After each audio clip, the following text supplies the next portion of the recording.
Oh, I was trying to fight a boss. Okay. Great. Stop! Oh yeah, I was having a hard time fighting the boss because leading to the boss was a bunch of nonsense.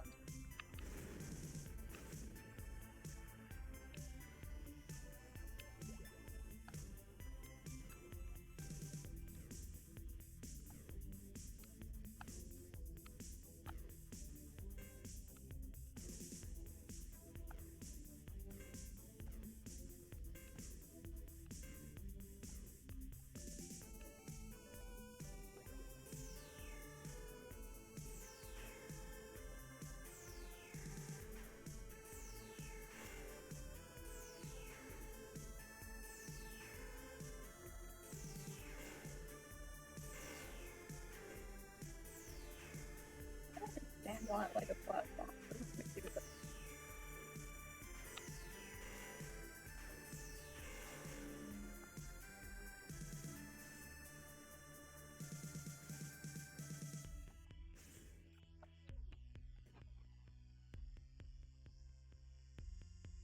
Reload up.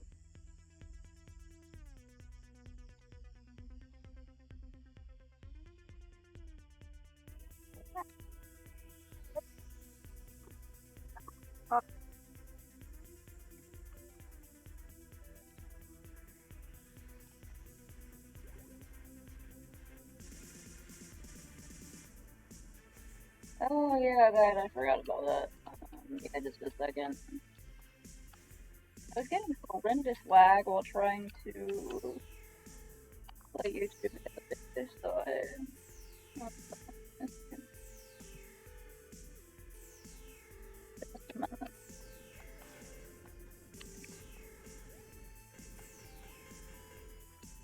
How did I not get it?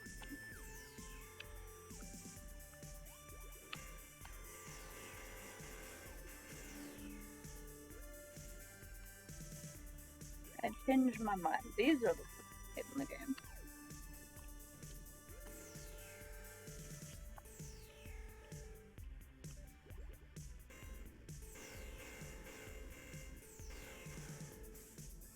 I didn't even get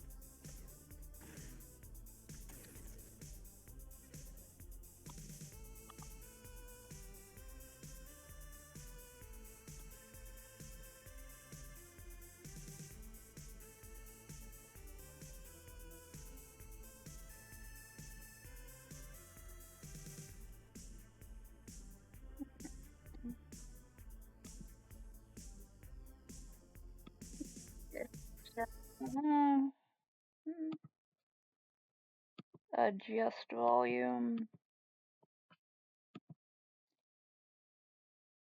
I'm gonna play the entire goddamn Five Nights at Freddy's one. Thank you to the patrons for supporting the channel.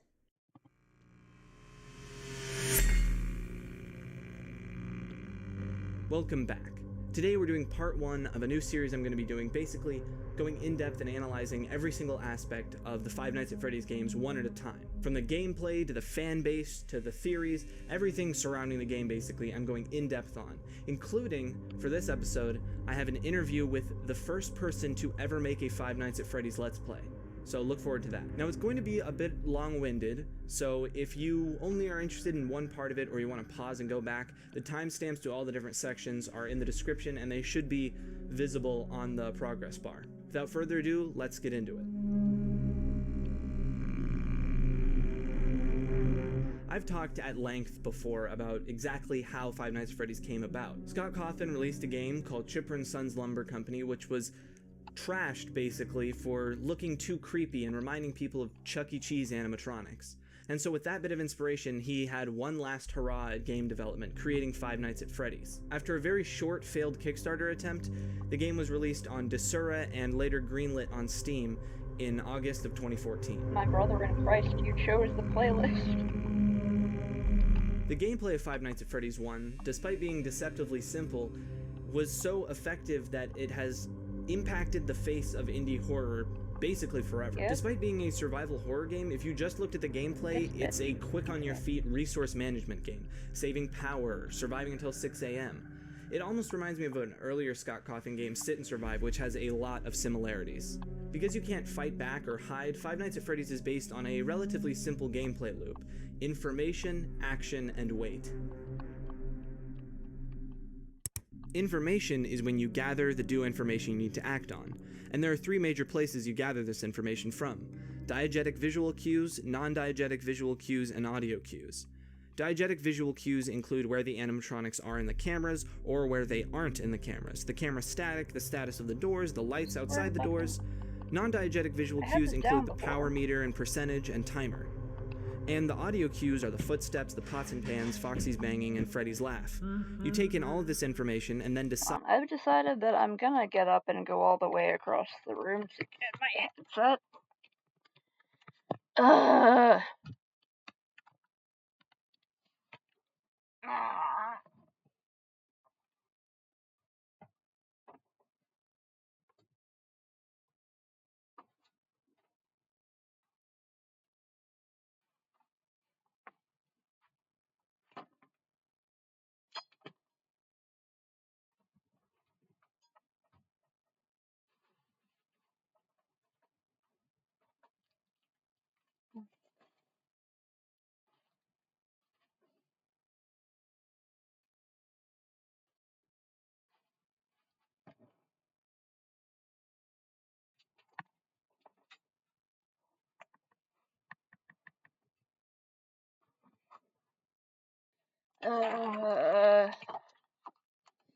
Hello, Hatsu.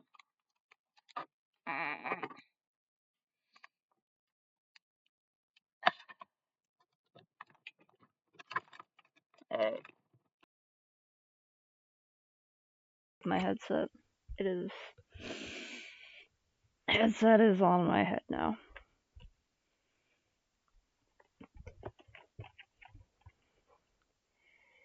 Okay. Decide what to do in the next stage, action. In this phase, you decide to close the doors, open the doors, or gather more information. Once you act on the information in defense or power saving, you move on to stage 3. My legs hurt now. In this phase, you wait for the next thing. If they're at your door, you wait for them to leave. How do you like not, emoji? You wait for them to come to the door. In some cases, you just How wait do you and like hope the timer runs out emoji before they can and jump scare you. RPG? After this brief period of waiting, you move all the way back to stage 1, gathering your information to act on. Oh, yeah, that's the one I did. Is simple but effective.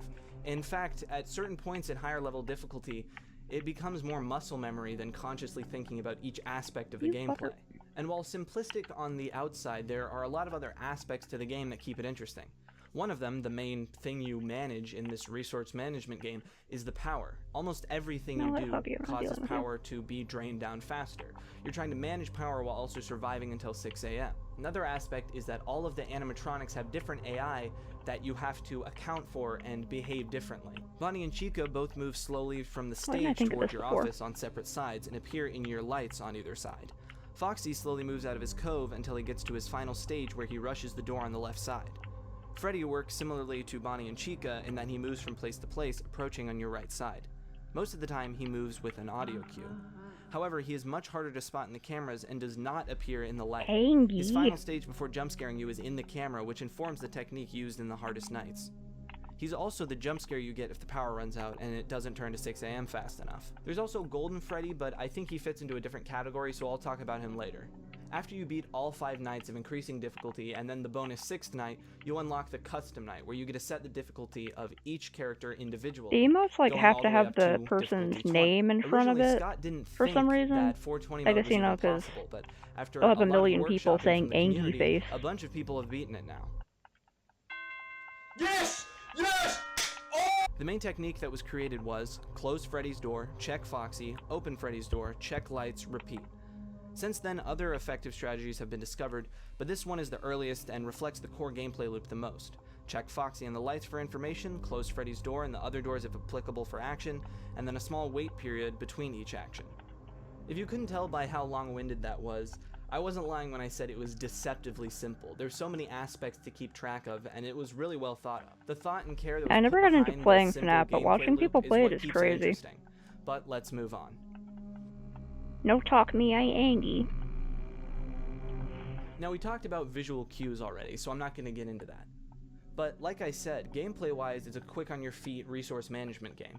So what makes it scary? Well, it's a masterful combination of audio and visuals. Okay, maybe We not can so start with Andy, the have animatronics. cupcakes.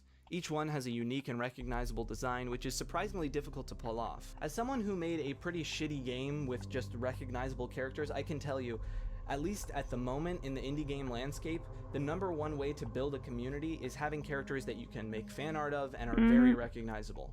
But despite what the fan art might have you think, these designs are legitimately creepy. Now, part of this is boosted if you are at all affected by the Uncanny Valley or have a fear of any kind Yeah, of a lot of mannequins people or just watch the animatronics. series and character get into the designs lore. embody a lifeless thing having an unnatural amount of life, if that makes sense. It's almost the inverse of what animatronics are trying to be. As kids, we're supposed to think of these lifeless robots as alive. That's their goal. But in the context of this game, we know they're not. They're just robots, and at night shouldn't be doing anything. But instead, they wander around getting closer and closer to you. Their unsmiling faces, dead eyes, and exposed endoskeletons remind us that they're not supposed to be alive. But sometimes they pull something like this. They suddenly shoot to life in an uncanny way, eyes unnaturally wide, mouth hanging open.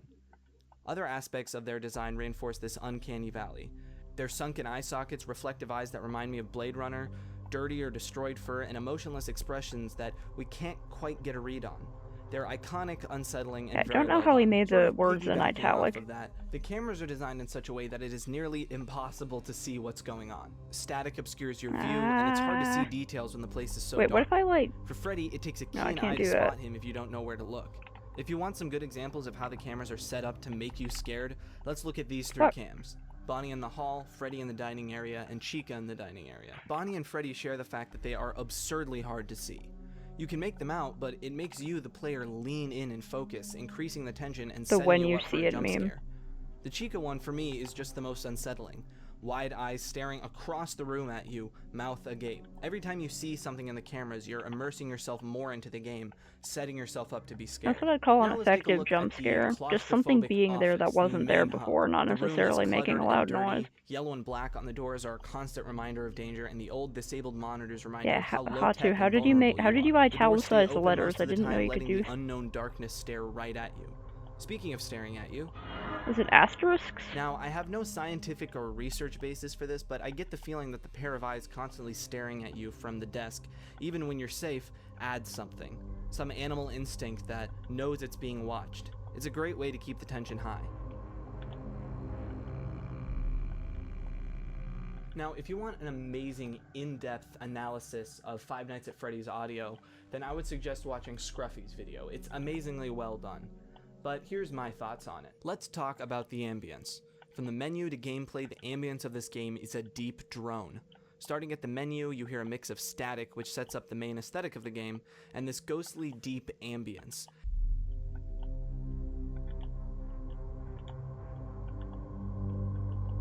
It sounds Yeah, the almost sound like design an in the series is unnatural really choir, good. a ghostly voice I've never underlined by played a FNAF, deep, I'm one of the bassy people who's drone. only ever watched Let's That Plays. ghostly voice feeling is something that actually ties into the lore of the game, so the effect is twofold. And when you get into the game, you're met with another ambience track. A deep, churning, almost metallic sound. Is it Again, it ties underscores? directly into the game's themes, metallic and ghostly. It's a great way to build an overall eerie tone while pushing the narrative in a very subtle way. Along with the main ambience, there are other background sounds Oh, that add to damn the it! atmosphere. No, did it Foxy reset? singing, carousel Okay, it's music, not and the fan underscores. spinning, the camera glitching and turning. This Damn stuff it. helps build on the atmosphere Fuck. and give little red herrings and not bits reset? of tension while you're moving through the gameplay loop. Now let's get into what I call active audio, such as, audio cues, which we talked about a little bit, the jump scare sounds, Fucker. and other things that act as a component to the gameplay. When Foxy runs to your door, if you close it in time, a loud banging accompanies his arrival. Chica's pots and pans acts as supplements to the kitchen camera and can even be heard outside of the cams, making it a very valuable piece of information. The animatronics make obscenely creepy, breathy noises which, again, tie into the lore, along with this distorted audio clip that plays during hallucinations. In contrast to the deep drones of the rest of the game, You can make the a doors and scary lights design bring all you comfort want. If in it their doesn't have some, harshness. good You lore close to that it, it's door hard to and make boom, it it makes a actually loud, metallic, scary, sturdy sound. You doubt your safety a lot in this game, but you never doubt that the door will keep them out. The slam signifies it, and the harsh blinking light, however creepy it may make the animatronics, is a loud and instant reminder that things are working. And all of this makes it all the more terrifying when you hit that button and it lets out a feeble...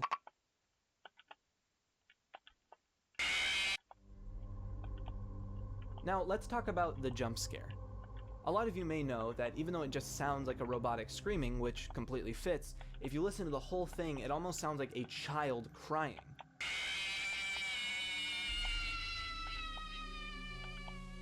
But It just neither sounded of like a these little are kid actually freaking the correct, fuck even though they out. both fit the lore really well. The audio is originally from a 1981 horror movie called Inseminoid, specifically a scene where a woman is giving birth to an alien. Inseminoid? Ugh.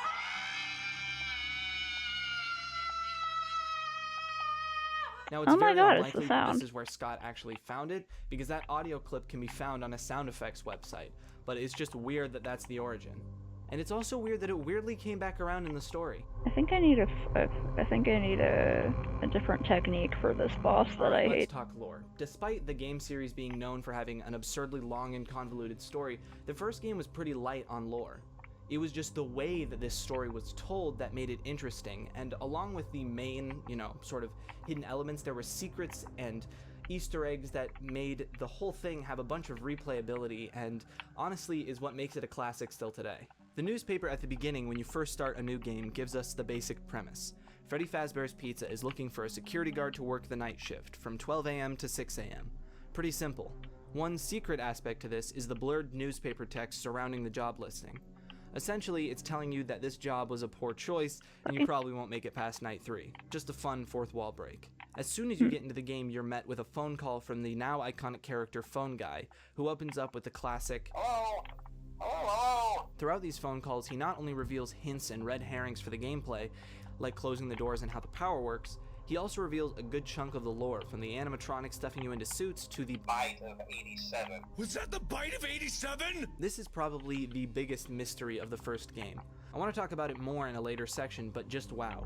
With such a small piece of passing information, Scott Cawthon inspired a mystery that would persevere until, well, I guess today. The main followable Yeah, it's the kind of narrative things is that the sound Phone like Guy it was story. a joke. His messages tell you that he But used you to put work some the great same lore job behind that. and that he's somewhat higher rank in the company, fuck. but also not a CEO or higher up. It's not exactly clear where he is in the company. Either way, he seems to understand quite a bit about the job of a security guard. At the beginning of Night 4, the phone call ends with Phone Guy being attacked and presumably killed by the animatronics. Yeah, I always wondered what was in all those empty heads back there. You know. Oh no. Why But didn't I in think the of this final one? Night Okay. 5 phone call, you aren't met with Phone Guy. Instead, you're met with a garbled robotic voice. When reversed and cleaned up, it is widely believed to be a reading of an excerpt from the book Autobiography of a Yogi.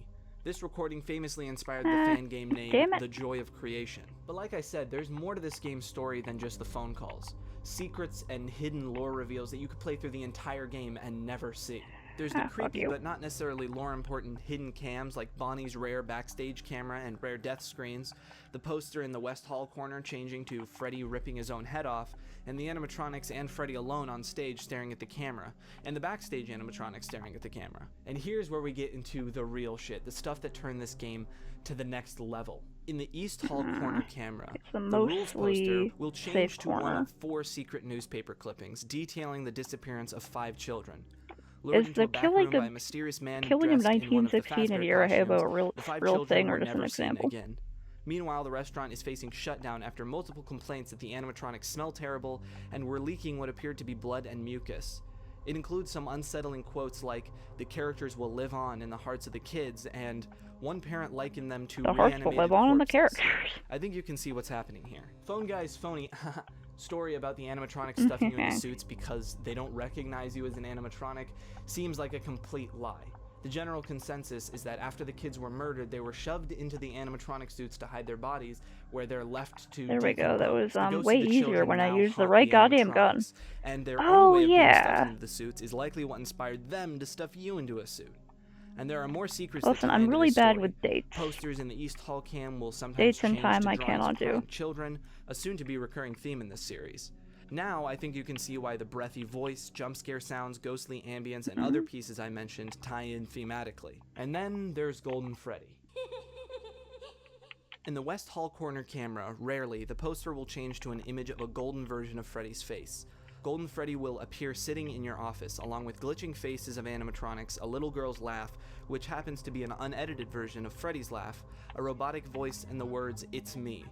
If you stare at it for too long without opening your camera, it will jump scare you with a deeper version of the jump scare sound, and crash the game. Later, after false rumors that setting the custom night difficulty to 1987 unlocked a secret ending, Scott Cawthon added a game-crashing Golden Freddy jump scare if you tried to play the game on that setting. There's other examples of Easter eggs related to this Golden Freddy "It's me" message too. After you view the newspaper clipping Easter egg, it triggers another change in the East Hall camera where the term "It's me" is plastered on the wall. When Foxy leaves his cove to run after you, sometimes his out of order sign will have the message "It's me" on it, and sometimes, outside of Golden Freddy, the glitchy "It's me" hallucination animatronic faces will appear randomly. Exactly what "It's me" means is still hotly debated, and many believe it applies differently yes, thank throughout you, the yes. games. Also, I didn't. Look, I'm tired. I am bad with dates. I've never been There's on no doubt one. in my mind that I shouldn't be yours either, By that choice. The reason Five Nights at Freddy's became so successful was because of how much it blew up in the Let's Play scene. The first Let's Play was released before the game even was, and I'm not just talking about Scott Cawthon's gameplay. Oh my god, The fucker, channel die. Ben the Scoopist got a copy early because he had played some of Another Scott's goddamn one. previous games, and uploaded his Let's Play on July 26th. Like I said earlier, I have an interview with him coming up at the end, but for now, let's talk about the video that I think we all know blew the game up. Markiplier, as prompted by fellow Let's Player Yeah. YummyMash and his whole community, Fuck. made the most famous Five Nights at Freddy's video of all time. Warning, scariest game in years, Five Nights at Freddy's Part 1. I could literally quote this video by heart. Hello everybody, my name is Markiplier and welcome to Let's Play Five Nights at Freddy's, an indie horror game that you guys suggested en masse, and I saw that YummyMash played it and he said it was really good. So I'm very eager to see what is up. And that is a terrifying animatronic bear. Now sitting at almost 87 million views, this video shot the game and in some ways Markiplier into absurd stardom. With the game's popularity and mysterious nature, it opened the Pandora's box of the theory community. From theories that kind of called it all the way back then, to theories that literally don't make any sense, to outright hoaxes. Compared to the other games in this series, the hoaxes are few and far between, but they're definitely the most iconic. If you want a really comprehensive look at all of the Five Nights at Freddy's hoaxes, check out GoMotion's video. The fake Sparky the dog image, which purported to be an Easter egg with a new animatronic. There was also the custom night rumors. 1987 unlocked a secret ending, which Scott ended up making kind of true, or 666 makes the kitchen camera visible. Now let's get into the meat of it. There were so many theories that are just so wild and are now infamous. Foxy is a good guy theory, which posited that because Foxy doesn't jump at you, instead just peeks in through the door, he's actually just checking up on you, but the night guard just has a heart attack. Somehow I don't think that was Scott's intention. There was also the Freddy is a girl theory. That one's funny. _giggle_girl. 1. Girl. Let's not get into that. And then there was the idea that Chica had Phone Guy's body inside of her because of the teeth you see, although that was debunked relatively quickly because all of them have the endoskeleton teeth. And of course, the game theory video. This is another example of something that boosted the game's popularity a lot of dumb theories. and the creator's popularity. Now, I remember actually thinking that this could have been real because, let's be honest, there wasn't Some a lot of them going are at for the least very game funny. theory-wise, at the time at least. But I think it's becoming increasingly clear that Five Nights at Freddy's being based on a real-life mass murder at a Chuck E. Cheese in 1993 was very incorrect. Then there were some theories that actually sort of made sense at the time and were pretty widely accepted. Freddy having handprints on his head, Phone Guy being Golden Freddy, Phone Guy being the killer, Golden Freddy being the killer, handprints on his head? or the That's creepy. player being the killer. And then there was the rabbit hole of the Bite of 87. What was the Bite of 87? Who did it? And weirdly enough, it was even up for debate whether or not it took place in 1987. Some people thought Foxy, with his wide jaw, which some people thought was broken, and sharp teeth did it. Some thought that the handprints on Freddy's face meant a child got close enough to his mouth for Freddy to have done it. Did Golden Freddy do it? Kinda, actually. There was even a theory that I didn't even remember existed until I was looking at some old Five Nights at Freddy's subreddit posts, that because the animatronics don't look like they're from the 90s or the technology is too advanced, that the game actually takes place in the future. Anyone else think and it's it was weird the how, like, a bite lot of of literal children, 2087. It seems like it was a pretty like, big little joke kids at the like time, Five Nights but at I don't really Freddy's. see anybody Their talking parents about just don't or care and joking don't about know it the anymore. series is Outside about, of like, the child YouTube murder. sphere, the Steam community and subreddit were thriving at this time. It's And Scott like a Cawthon little himself weird. even interacted with people inside of the Steam community and the subreddit. Now, I wasn't Beta really a Baby big Steam 7. community user, so I just want to talk about the subreddit a little bit. I found some gems What? while looking back. Here's some early cosplay of the characters, a very dated meme, and just some very nice community interaction. All of these posts are before the second game even came out. But now I want to get to the posts on the first day that the Five Nights at Freddy's subreddit The was best created. sandwiches you've ever Here had. we have a GIF with the caption, "Nope." To me, this encapsulated the entirety of the vibe around the first game at the time. Literally blasted me back. And the first post on the subreddit. A link to Markiplier's first video. Very fitting. Also, before we move on, I want to bring up the songs, or specifically the Five Nights at Freddy's 1 Living Tombstone song. Cheesy, stupid, and amazing. This song It's a literally fun song, I supersonic gotta shoots me admit. back to that time, and it's synonymous with the game at this point. Just listen to it again if you haven't in a while. Trust me, it's worth it. Oh, and also the weird It's kind of a banger. creepypasta Bite of 87 fan audio, which little I never bit. really understood. You know. If you know, you know. Oh my god, Like please many, I fucking was die. introduced to the game through Markiplier's Let's Play video. I had been watching him for a while, and he was the reason I started YouTube in the first place. And I had no idea what it was going to do with my life. It started as a Roblox Let's Play video, but it ended up starting my whole subgenre videos I do analyzing things. Five Nights at Freddy's Unmasked eventually turned into the Creepypasta Files, which turned into the Creepy Files, which is I like basically long where we are videos. now. I won't deny, though, there was a little less quality control back then. It is possible Freddy Fazbear is haunted by a female spirit, right? I guess. Who cares? Now, with these deep dive videos, I want to rank all of the games. And normally I would go into I'll see why a little someone would bit be obsessed more with that, but okay. detail into why I put each one where, but I mean, this is the first game. Of course it's gonna Oh be yeah, S do tier. them It's Five stretchies. Nights at Freddy's. Heck off! Alright, the thing you've all been waiting for. The Fuck interview with off. Ben the Scoopist, the person to make a Five Nights at Freddy's Let's Play before anybody else. But before we get into the questions, I want to quickly go over the story that he shared with me before he answered the questions. It's actually kind of a funny story of why I had any success with the game in the first place. I'd done a series of Scott's previous game, The Desolate Hope. During this playthrough, game he was is so commenting weird. on I my played that a videos, while ago. offering some advice, and just in general, hanging out. So when his next game came out, Five Nights at Freddy's, he gave me a full copy of it, as I believe part promotion and part thank you. Now the game took Sucks off that he's a pretty Trump quickly supporter, after that, but- with some much larger Let's Players getting a hold of it. Just pirate the Markiplier being games. the biggest, I believe. But they all just had the demo, which was the first 2 nights only. Queue up my little channel with the next couple nights, so from my perspective, everyone came over and watched my stuff. Easily the most Quote-unquote exciting yoga. time in my humble little channel's history. Pretty crazy. Let's move on to the questions. Oh, there's a boss How here. did you Oh discover fuck. Scott Cawthon's games? I was first introduced to Hold on, Scott's it's games me, in the Steam Athos, release obey of The me. Desolate Hope, a game which Demon has one of the Athos, they most kill. over-the-top, That's high-energy right. combat screens I've ever experienced. That the game was made by one person Can is I? incredible. It was fun, it had beautiful artwork, and a very unique storytelling with a lot of varied gameplay. He made the first Five Nights at Freddy's after, and the rest is history. Fuck. Have you stayed up to date on the FNAF games? I've not stayed very up to date because the games are almost the embodiment of pure stress for me. I believe I played up to Night 4 on the first game and Night 2 on the second. After that, I largely tuned the series out, although I did watch a few videos analyzing the incredibly deep Easter eggs in the first few games. Just looking Oh, it but up now, why? I actually had no idea he made a game past FNAF 4. Clearly, I missed a great deal. How's the game affected your channel? I feel like the best way to represent what the game did to my channel is to simply show a lifetime graph of my views. The enormous peak is largely just 2 days when the game kicked off. This is the party It bot. gave me It's a here lot of with the subscribers lasers. and definitely made me feel like being a Let's Player is something I could seriously pursue. Clearly, I could never replicate that success, but it was my 5 minutes fame and I really appreciate what it did for me. What are you up to now? I'm currently working hard at becoming a game developer myself. I graduated from a game programming course in the spring and have been working on my portfolio and applying to whatever positions come up. In regards to my channel, I have largely given up on any idea of being successful, but I still come out with stuff occasionally, mostly just some casual streams. I've tried to set and follow a schedule, but it never seems to last very long. As a guy in my 30s, I find it really hard to find the time. I want to give the sincerest thanks to Ben the Scoopist for answering my questions. Drushka's suspicions were correct. Rebirth logs show that a man named Athetos came here once before, hundreds or possibly thousands of years ago. Huh. You know, for somebody who's so important to the Five Nights at Freddy's sort of history, I'm surprised at how little followers he has. So here is his stuff. Please go follow him. Buck.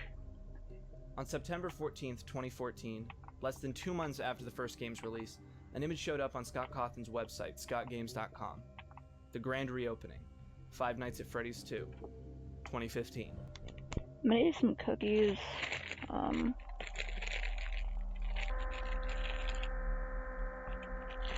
Right.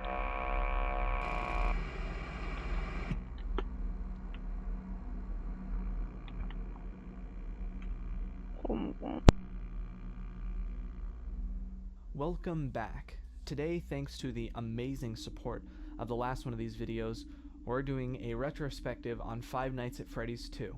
Let's get started. Now, unlike the first game, which was relatively unknown and made by a relatively unknown developer at the time of release, this game was a hype machine, people dubbing it the scariest game ever. You guys were practically begging me to play this again, and I'm glad you agree that this is probably one of the scariest games I have ever played. And so when that first teaser showed up on scottgames.com, all hell broke loose. In total, there were 5 teasers for this game, and let's look at them individually. With the file name FNAF 2, it couldn't be more clear. There was a second game. With the reveal of what I think is the best iteration of Freddy, the community was released into a frenzy. Another thing to note about this is the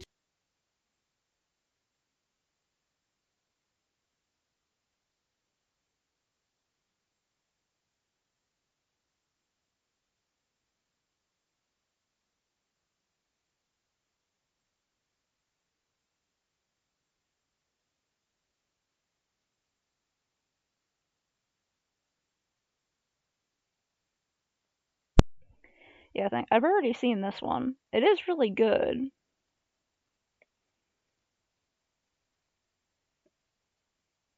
You want to look at the Skyblock one? Oh wait, didn't I already watch the Skyblock ones? We spent 100 days in hardcore Minecraft. That one's also 2 hours. That one is also 2 hours. I'll watch that later. of a phone guy who, for all intents and purposes, at that point had been killed in the last game. I And for assure those who you, know, we will get to it. was. Every aspect of this trailer was combed through for theories, from the singing actually being reversed message of might kill all, to the drawings on the walls, to Foxy's jump scare at the end being the words Okay, freedom. damn it. Almost all of these theories were false, except for one concerning the phone guy call, which we'll get into later. Aside from the theories, this is just an excellent, example of how Scott Cawthon uses his 3D modeling experience to create a really good trailer. The lighting, the music, the pacing, everyone was ready for the Oh second yeah, after 3 installment, hours and possibly even if they more would have to hours, wait since I until may next check it out year. tomorrow. But luckily for them, they wouldn't have to wait that long, because on November 11th, 2014, the second game was released, completely ahead of the original 2015 release date.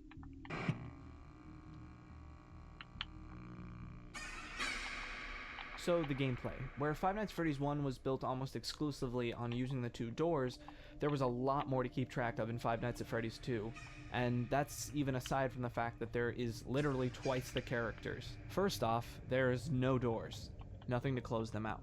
So instead, you use 2 new options: putting on the Freddy Fazbear mask to fool the animatronic facial scanners, or the flashlight to disorient or reset the animatronics. So let's start with the gameplay loop. In general, you'll be going through a sequence of 4, especially in Maybe the later I have my nights. own Wind up the playlist music full of box to equally keep the long puppet at bay, videos. drop the mask to trick any animatronic near you or in your office, check the hallway and the vent lights, and repeat. It's a fairly simple gameplay loop, but I think it's the best in the whole series. I've been running to Every rewatch piece has a Moomin. purpose, from the light to the mask to the camera, and you need to use them quickly and expertly to actually survive. Now, a lot of people have a problem with this game's gameplay because it's a lot more RNG based, and I understand that. The skill cap and the random chance that's thrown into it makes it a lot less accessible and way harder in later nights. I think this is the reason in the FNAF World trailer classified the second game as Panic. It's harder, it's faster, and it's way more random. But let's talk about the pieces that actually make the gameplay loop work. the characters. For me, there's two types. There's vent and hallway characters, and then there's special characters. These characters include Withered Bonnie, Withered Chica, Withered Freddy, and all the toys. These characters move through the cameras, getting closer in either your left or right vent or hallway, and then come into your office, either standing in your office for a moment or just jump scaring you outright. When they appear either right outside your office or in your office, you use the mask to fend them off. If you're not fast enough, then too bad. While they differ slightly in animation, like Toy Bonnie, in general these characters act very similarly, just coming from different paths. These characters include the Marionette, Balloon Boy, Withered Foxy, God, the don't Mangle, remind me and that Golden FNAF Freddy. porn exists. The Marionette, aka the People Puppet, will get is soon to horny be a over very everything, important it's character in the absurd. series, hides inside this present box in camera 11. There's a button that you must hold down to Give keep something a music box on. personality and When suddenly it it's runs hot. out, the puppet begins The its own little slightest bit of chime, lore. and then jump scares you a few seconds later. Thank You fuck can I keep saved. track of the box with this timer circle or by the blinking warning indicator. Withered Foxy is not fooled by the mask. He'll appear in the hallway and you have to flash the Honestly, light you on know him to what? reset. Let's just say it is, Balloon Boy because moves FNAF through the porn is vent weird and and is people fooled should by the not do mask it. just like the others. However, he doesn't jump It's gross scare and you. bad. When he gets into your office, he disables your light, making him a great, or I suppose terrible, combo with Withered Foxy. There's no way to get rid of him, so make sure you don't let him in. The Mangle works interestingly because she has many different mechanics. If you see him in the hallway, you use your flashlight like Foxy. If you see her in the vents, use the mask. And finally, there's the screen where he's on the ceiling. Here, it's just up to luck because she can jump scare you at any point. So like Balloon Boy, it's best to just keep him out of the office. And Golden Freddy. Unlike in FNAF 1, Golden Freddy isn't just an Easter egg, although there are plenty of those in this game. In this game, Golden Freddy even has a setting in Custom Night. He doesn't appear until Night 6 or Custom Night, and his gameplay is pretty simple. If you see him either lying in your office I can or his guarantee you it ghostly head in exists, the I've hallway, seen it. put on your mask right away until he disappears. Not Despite on being a lot purpose, more just on complex Tumblr. than the first game and a lot more RNG based, to me, I think it's the most effective and best one in the whole series. Everything just feels snappy and all of the mechanics have a purpose. Wait a second, I think I found Athetos. So it's you. I want to see what the music is like in this part. Yes, I've been wondering when you'd come. Just a second there, pal.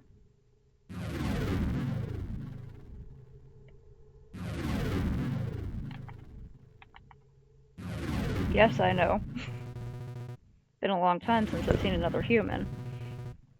What is this contraption you're in? Are you okay? Is he also wearing a leotard because I am? Oh my god. It protects me from the pathogen. I previously used a much more portable device, but the Rusalki destroyed it. This ungainly machine merely prolongs my demise. Is it true that you released the pathogen on the whole world, intentionally? No, Tumblr absolutely did get bullied for a reason.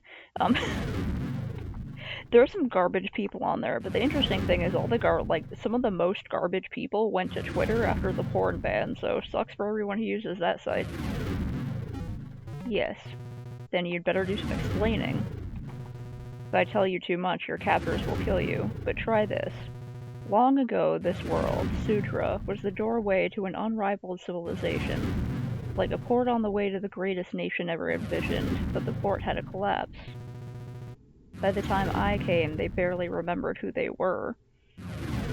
They regarded their own technology with superstition and religious reverence. When I first crossed the breach from Earth to Sudra, I was expecting to find enlightenment.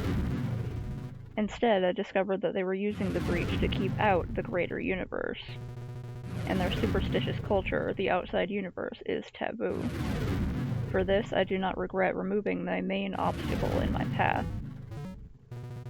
You'd resort to genocide just for that. Imagine millennia of scientific, cultural, and technological progress, a civilization so advanced that our world is Paleolithic by comparison. That is what lies beyond the breach. Death, disease, war, famine, these could become things of the past. But the Sudrans were obstinate. This was the forbidden fruit.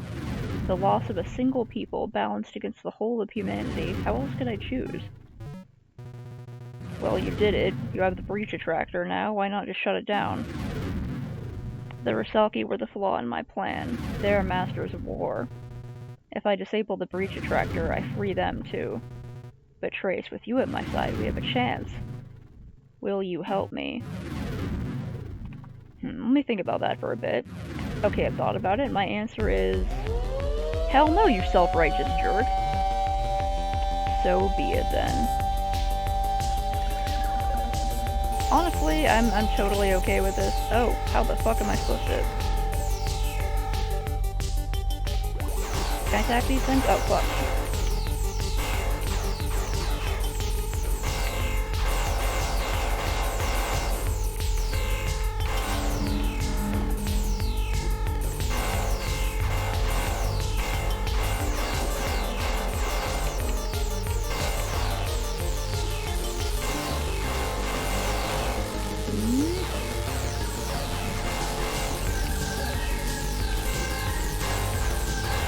Oh god, there's so many of them. Okay.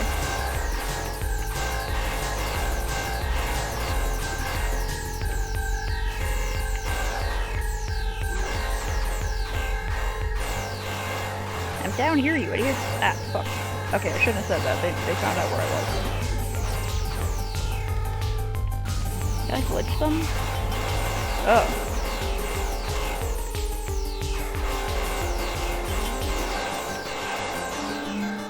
Did that one attack the other one? They attacked the other one. I think. Either that or it just became very, very easy.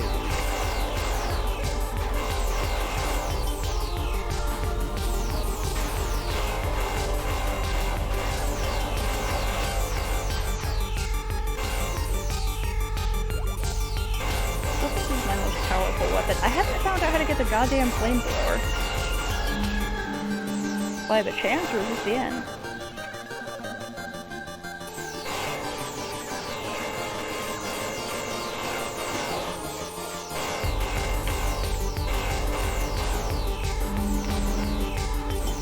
Thanks for all the help, suckers! Oh, they found out how to get low enough. Oh, fuck. Oh, Shoddy got too low.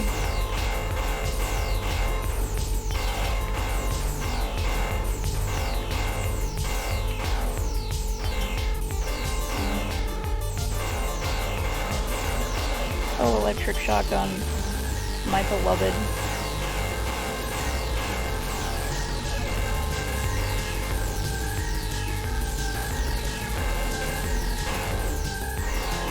There's probably going to be more stages to this, I'm guessing. Oh, if this is it, sweet. Totally into that. He does seem pretty weak in there. But I'm not... Yeah, okay, thanks for the help there, buddy. I was about to die. Oh my god, this is endless.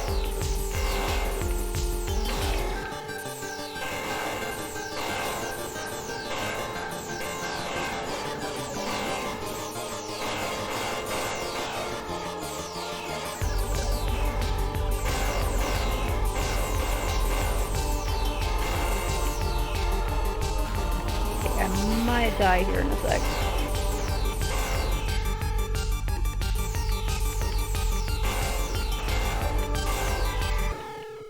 Yeah.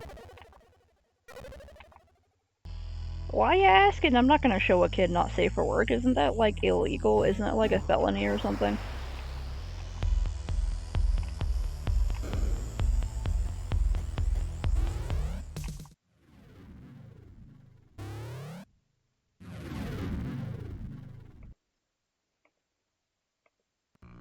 That ain't happening, pal. Oh my god, why do I have to be at, like, the exact... The audio in FNAF 2 is probably the most iconic part about it. From the jump scare, to the ambience, to the buzzing that plays when an animatronic enters your office, to the horror sting that plays whenever something is in your hallway.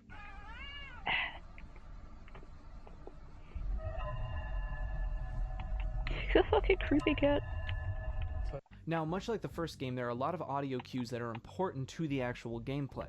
But Yeah, who unlike the hasn't first drawn game, enough safe for work there aren't content? as many red herrings or Hasn't drawn some fake-out audio prawns, pieces. or even Everything in just the some second game is tasteful connected nudes. directly to gameplay. For instance, whenever an animatronic is in your hallway or is getting close, that little horror music loop plays. Oh, well, you don't have to. It's not like the requisite. In early game, it's a great way to keep track of where the animatronics are in relation to you, or if they've moved up. However, in later nights, the sound is pretty much going on continuously. Mangle, Balloon Boy, and the Marionette all have sounds tied directly to them. Whenever time is run out, the Marionette plays music letting you know that the music box is over, and you only have a few more seconds before you get jump scared. Mangle's distorted radio sound does act as an interesting uniqueness to the character. I'm gonna watch but it this also whole gives you video. an auditory cue as to what character they're in, and when they enter your office. Balloon Boy's classic Hello. Hi. tells you when he's moved closer, and you definitely know when he's in your office. And the other characters, like the first game, have quiet footsteps and rustling sounds in the vents that give you a general idea of where they are, or if they've just moved. And on that buzzing I mentioned earlier, while the giant animatronic standing right in front of you should be enough to get your attention, it also is accompanied by a sort of creepy ambience to drive that point home. Again, the audio is all tied to some gameplay aspect. And we can't forget the jump scare. Doing anything to Completely them? different from the first game, and it sounds a lot more human. Now, unlike the first game's jump scare sound, there's not a lot to note here, that I know of at least, besides the center of the whole freedom theory I discussed earlier. It's effective and serves its purpose, but that's about it. Okay, let's talk about the ambience for a second. Because Why it are doesn't have they, as like, many not weird getting hit red by certain herrings, things it feels now? a lot less dense and a lot less deep also. It sounds less droney and is a little bit quieter. To me, it seems a little more grounded. It sounds like actual office ambience, like a loud air conditioner or some plumbing in the background. It's a lot more high-pitched. While FNAF 1's ambience felt like a fear fest, FNAF 2, because there's so much more going on, it would make sense that it would offset that by when things aren't going on, having a lot calmer and quieter ambience. It's still creepy, just less packed. Now, compared to the first game, I think this game just looks a lot less scary. That doesn't mean the game isn't scary, but it just means it packs a lot less of a punch. So instead, I just want to talk about some standout sequences and some cool designs. Your office feels a lot less claustrophobic in this game, but that doesn't necessarily mean it's less scary. I mentioned in the first game that the doors feel very protective. They feel like a good line of defense. However, despite looking more high-tech than the first game, the flimsy flashlight and mask do not make you feel safe at all. Instead, you feel completely exposed the entire time, which makes it really scary. The fear of the second game feels less like being stuck in a small space, and more like the fear of being in the middle of the ocean with nothing around. At any moment, something the can way to come for you describe from it. the depths. The characters in this game If they made are it just exactly not the same, scary they could to get me, boring at fast. least. They still capture that uncanny valley feeling, but they just don't creep me out as much. The toys, while still definitely feeling very off, still feel like their Fucking- namesake, toys. I will say though, Toy Bonnie sliding across the screen you put your mask on is really creepy. And then there's the Wizards and Mangle. Now, instead of feeling too sleek or clean, they feel too destroyed. I know a lot of people were really scared by Withered Bonnie, but he felt like he was just trying too hard to me. I still Yeah, think the designs designs are got kind of cool. I think ridiculous Withered after a Freddy is while. my favorite iteration of Freddy, and Withered Bonnie is pretty badass. But they're just a little too over the top for me to find them scary. With one exception. Withered Chica. I don't know why, I don't know what it is, but Withered Chica is fucking terrifying to me. Literally probably was the one good one, scariest huh? Or it's all animatronic messed in the up. whole series. For me, Chica's at like the least. creepiest She's one. reminiscent of a fucked up scarecrow and is legitimately scary to me after all these years. The missing hands, unhinged jaw, and terrifying eyes. It's amazing. The renders in this game Chickens are are actually just really primarily interesting terrifying. because they're a lot more packed, with different characters showing up in the same room a lot more. But aside from some cool imagery, there's not a lot there. Unlike in FNAF 1, where it was very difficult to make out who was where, as long as you use the flashlight and the camera, it's pretty easy to keep track of everyone. Not that you'll be doing much of that in later nights, instead just using the camera to wind up the music box. Holy Mary, Mother of God. This is when the Five Nights at Freddy's story and secrets went off the deep end. But before we get into that, let's talk about some less Okay, I important have to shoot Easter them eggs right and in the eye, secrets, which is why starting with some the lightning hidden gun is the only one that characters. works Very rarely you can see this through the whole bare body. endoskeleton either in the Possibly prize inertial corner or in pulse. your vent. He can't actually attack you, but apparently he can block other characters No, from I just entering the respect vent, chickens. I meaning have like he's 6 of them. actually an asset to the player. Exactly his lore relevance or meaning is not entirely known, and it's possible he's just a fun Easter egg. There's also a couple hallucination characters, Shadow Freddy and Shadow Bonnie. Shadow Freddy rarely appears in the parts and service room and will crash your game if you look at him for too long. I also want to point out that I believe I was one of the first people on YouTube to have encountered this, uploading my video with the encounter literally 1 day after the game's release. Shadow Bonnie, later known Yeah, we as got backyard chickens. RWQFSFASXC, will appear in the office at times, and I believe it will crash your game as well, but I'm not 100% sure. And then there's the more minor Easter eggs. The puppet hallucination in the hall and the paper plate doll from Party Room 4 disappearing and then reappearing in your office. I guess. Oh, and JJ. I don't know what's I up mean, with her. usually She's down the there. trope There's for lonely also people the is rare cats, death but screens and opening screens, much like the first game, with just sort of dark, eyeless versions of the characters. And then, in between nights, you get these sort of cutscene where you're from Freddy's perspective looking back and forth. First, it's the other animatronics looking at you, then Golden Freddy, then the puppet. Again, I'm not going to get super deep into the lore relevance of this, but I have to say, when you first boot up that game, it was shocking. But let's talk about the part you've all been waiting for, the death minigames. Now, this sort of Atari minigame style storytelling has basically become inseparable from FNAF at this point, but at the time we had never seen anything of the yeah, sort. there's a lot of like lore So in those when sections, you huh? died and this happened, it was mind-blowing. Rarely, after dying, instead of being taken back to the menu, you will be transported into an Atari-style minigame. Each minigame reveals some aspect of the lore and introduces the all-important purple guy. Now, exactly how all of these fit into the lore You know that there are people who in like have a modern crush FNAF on is Purple not Guy. There are entirely people who want to clear. smash So Purple I'm gonna be Guy, taking the them at fucking face value as they appeared at the time. pixel In this thing. game, you play as Freddy, giving cake to various children at a party. The children get more angry the longer they've gone without cake, so it's sort of a simplified restaurant game. However, the important part is what's happening outside of the restaurant. A child stands outside crying. After a while, a car pulls up and the Purple Man steps out and seemingly kills the child and drives away. While all of this is happening, Freddy is getting slower and a creepy voice spells out the words, "Save him."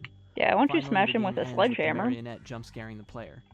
In this game, you play as Foxy, running from Pirate's Cove into a room of children who all celebrate your arrival. The third time you do this, Yeah, you can see the fucking Purple Man smiling Purple in the Man corner, is some and people's when you reach the room poor of little children, meow they're meow all out there, dead. and I hate The it. game ends with Withered Foxy's jump scare. Here, you play as the marionette. You give out gifts to 4 dead children's bodies, and then you give them life Oh my god, by how many putting of these are animatronic there? heads on them. A creepy voice reads Oh. out the text, "Help them," and when you finish giving the animatronics heads, Golden Freddy jump scares the camera and the game ends. However, there is one thing to note.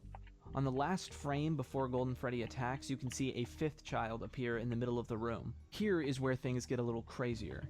In this final minigame, the player, as Freddy, Just a little follows the crazier. marionette around the pizzeria with tad. dead bodies A little lying bit. in different rooms. Again, a voice spells out, "Save them." There are a What are couple of you different doing? ways for this to end Stop by that. either following the marionette, wandering off, or touching the dead bodies. Rarely, there's a chance you will encounter the Purple Man, who attacks Freddy and shuts off the game, but not before the words, "You can't," appear. There is an absurd amount to unpack here, and I'm not going to get into it until we get to the more theory section of this video, but let's just say Oh this. my god, this is The endless. death minigames were so insane, so packed with speculation and uncertainty, that with such a minimalist style, it's legitimately I impressive. feel like William how Afton Scott should have a Cawthon was able Sir to in tell front of it. such a dense Sir William story. Afton, Duke of Canterbury or some crap. Like I brought up in the beginning when going over the teasers, Canterbury there was an upon absurd Bumbleton. amount of hype around this game at the time. The teasers just had a way of getting into people's minds, and this is also when the theory crafting section of YouTube really started exploding. 8-Bit Gaming, Dawko, Smike, all started making videos about Five Nights at Freddy's around this time. And although this side of the community did exist before Five Nights at Freddy's 2, this is when it exploded. And this is when game theory started making theories that made any sort of sense. But before we get into that, I just want to highlight some community stuff from back then.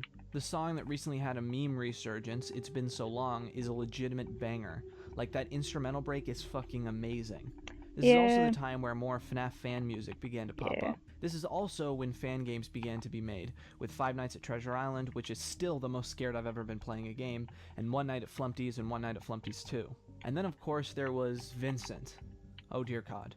Also my introduction to the animator Diet Stab, who now does entirely different stuff, but back then that I can't decide FNAF Purple Guy animation slapped for my tiny baby brain. Also, while it may have been released a tad bit after FNAF 3 released, I think Pymation's 5 AM at Freddy's the prequel deserves a spot here. Alright, the theories.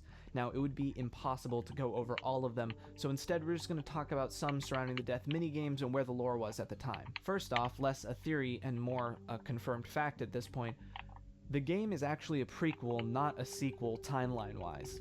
We can tell for a variety of reasons, the biggest being the fact that your paycheck gives you the date 1987, a year referred to in the past tense in FNAF 1 with the bite of 87. There's also the reference of this new and improved restaurant actually being I remember a when remake that of one a came place out and called people were like, Fredbear's are Family we gonna see Diner, the bite? which would become a very important name later in the series, but for now just meant that there was at least one location before FNAF 2. And at the end of Night 6, you're told via newspaper that the withered animatronics are going to be repurposed in a new restaurant, presumably the FNAF 1 restaurant. Now, in general, the accepted theory was that the Purple Man killed one child first, as seen in the Take Cake to the Children minigame. This child then became the puppet, and then the Purple Man strikes again. The puppet brings the children to life by having them possess the animatronics.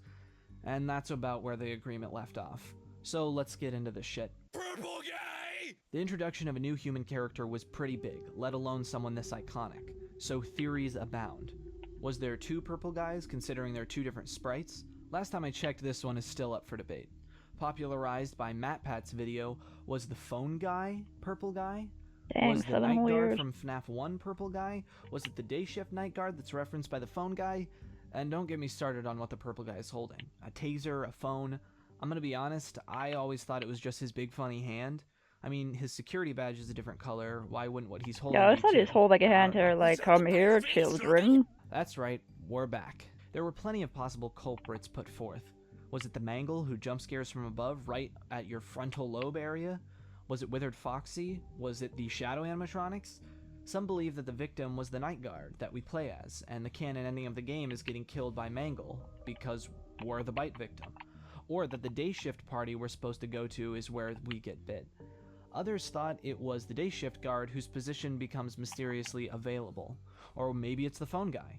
Wait, what? Thanks The for taking Shadow turns animatronics with are laser often robots, it really overlooked helps. with the advent of the puppet and the Purple Guy, but they remain one of the most mysterious additions to the game. From lost souls to manifestations of the Purple Man to just hallucinations. Because of how mysterious they are and continue to be, the theories are rather limited, especially back then. I mean, hell, I thought Shadow Freddy was just Golden Freddy when I first saw it. And then there was the theory that the Living Tombstone song was secretly canon, and that they had partnered with Scott Cawthon, which was just not even a little bit true.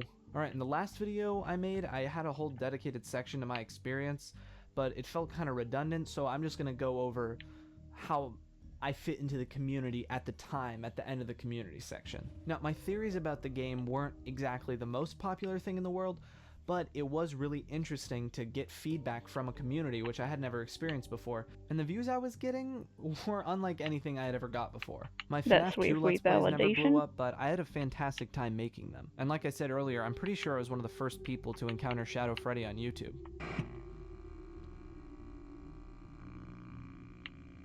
Alright, so where does this game go on the tier list?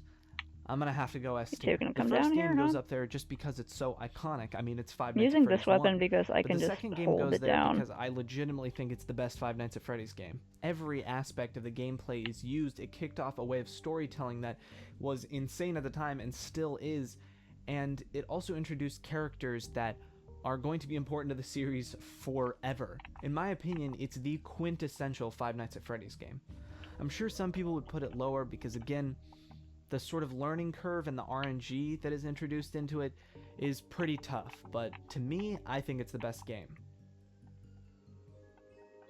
After FNAF 2's release, Scott Thinking Cawthon's maybe I website need to was do updated something to else here. offline. I thought these were gonna And end then- at some point. I am still here.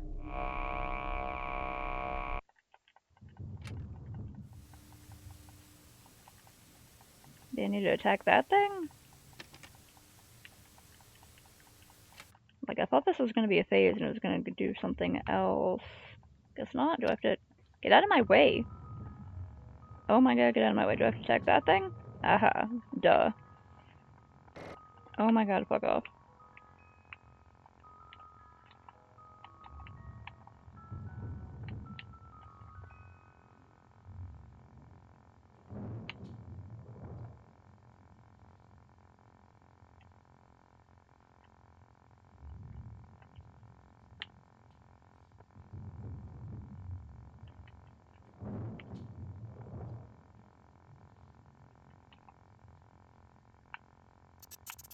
Makes this even more annoying.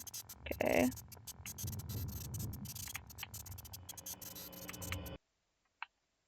There's inertial pulse.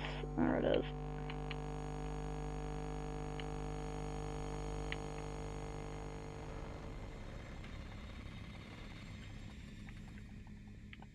Oh. Welcome back. First off, wow, just wow. The amount of support I've had on these Five Nights at Freddy's retrospective videos is more than I could ever ask for, so thank you so much. Alright, Five Nights at Freddy's 3. Let's get into it. Now, others have pointed out in the past, Five Nights at Freddy's 3 was when the game hit its peak in hype. Hello everybody, my name is Markiplier and welcome to Five Nights at Freddy's 3. This might be the most hyped game in the history of gaming. The thrilling conclusion, a new animatronic, so many unknowns. Okay, that did something. So let's start I by was just looking wasting at my the time teasers before. and Oh, the trailer. damn.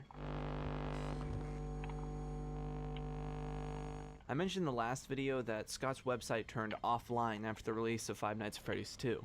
Fuck, Well, I there's died. a little Okay, well now something I know more what to than that. do. Yet again, we're back to I was just kind of brighten the image. spacing out before because I'm Until so next used to time. these boss fights Well, being that like time really came pretty soon repetitive. after. File name FNAF 3. I am still here. Like, And the direct reveal but of a new repetitive? character. There were people who thought this was Golden Freddy, but it would prove to be yet another new character. Someone who would be arguably the most important character in the entire series. Also, if you brighten it, there's a 3 in the corner, just in case you couldn't tell. What can we use? Again, just in case you couldn't tell. Here we have a bit of a reveal. This is actually a sequel, not a prequel. The old animatronics are scrapped, forgotten, destroyed. And then, when the image is brightened, a little more of our new character. If I remember correctly, this was around the time people started calling the character salvage or amalgamation, because it was believed to be a combination of different parts. Now there's a quote I recognize, an iconic line that would permeate the series forever. The purple text obviously alludes to Purple Guy and is pretty much a dead giveaway as to who this new character truly was, but we'll save that for later. Here we have a reveal of the camera map we'd see in the game, and if you brighten the image we can see a new system, what would later be revealed to be the vent system. Another thing to note, if you flip the map upside down, you can see it's very reminiscent of Scott Cawthon's icon. Just a funny little thing. Guess who? Balloon Boy had already been established as a hated Oh my god, I wasted character. so much Not time actually before. hated, just more of a meme because of his annoying laugh and the roll-in gameplay. And that I was just caused kinda this spacing mix out, though. of shock and panic at the fact that he may reappear, especially in this nightmarish appearance. Well, no, not that yet. When the image is brightened, you can see the number 10. Exactly what this means is still unclear, but theories range from there being 10 nights to 10 characters to a release date. Again, I still don't think we know what this means. And the Phantoms. While technically Phantom BB was the first reveal, here we have a hint at their incorporation. All in your mind. And then there was the trailer. There was so much surrounding this. From the little things like Bonnie looking at the camera to the iconic line, "He will come back," there's even a scene that, while creepy now, would actually have some crazy lore relevance. You But fucker. then there's the jump scare. I think this is around the time people started making the Springtrap is a good guy theory, because he just sort of walks at you instead of jumping right at the camera. Oh, did I say Springtrap? The name reveal for this character is wild. On his Steam community page, Scott Cawthon made a seemingly innocuous post about early beta testing of the game. However, certain letters were doubled up. Selecting these letters and putting them together creates the message, "My name is Springtrap." Why this was his Thanks, name was not Wilson. exactly clear yet, and people still thought that he was an amalgamation between Bonnie and Golden Freddy. I mean, I guess they were half right, and then the game was released.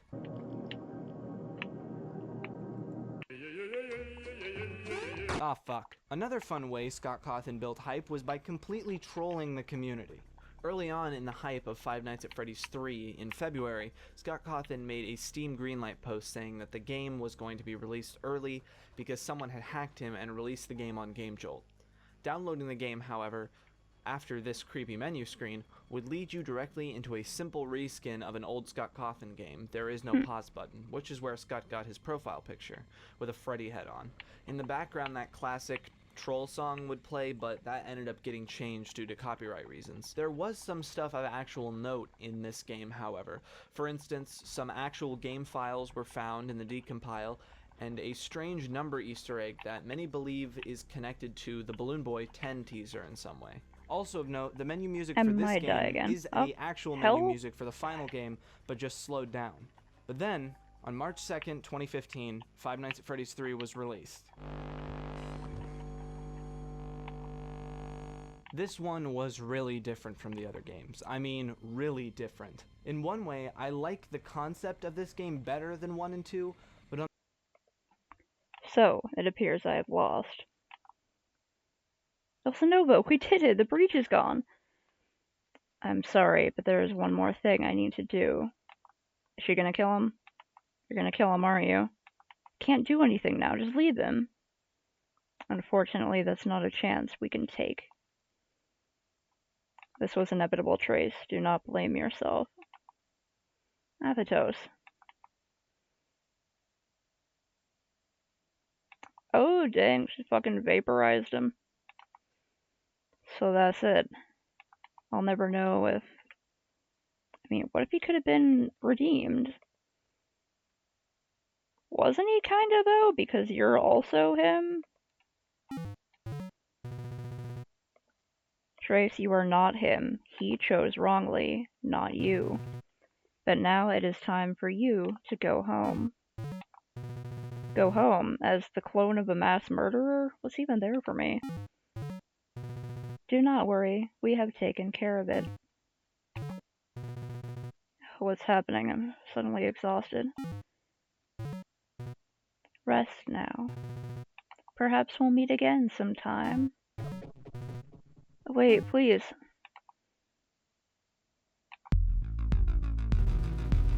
As for what happened next... Oh, because I didn't kill that one? Well, I didn't have to, so... I was back, but this was different. It was as if nothing ever happened. Perhaps the music must be really loud. The laser lab had still collapsed. I was then injured, and nobody else seemed to think that it was strange. I didn't stick around much longer. I tried to go back to my former life, but it felt wrong. I didn't know who I was anymore, or where I belonged.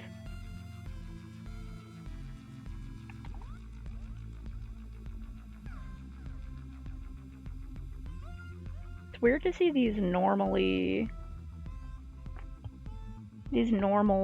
environments. I started with what I learned there. I was determined to get to the bottom of it. That was all I had left. Did he grow mutton chops?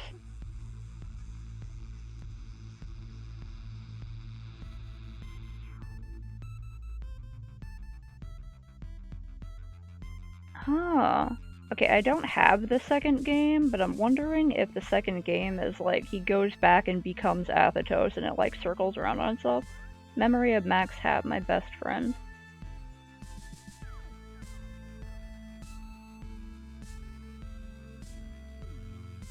Now I'm gonna eat some cookies and vibe to this closing theme for a second. Leave that awkward pause on that YouTuber in the background.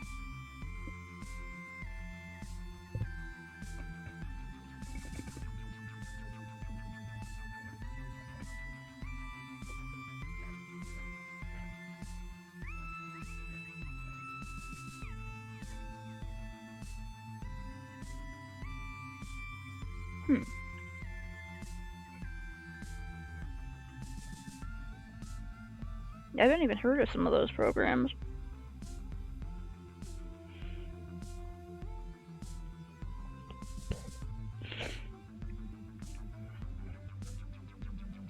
Was this kickstarted? Duck. Flabius Galicia.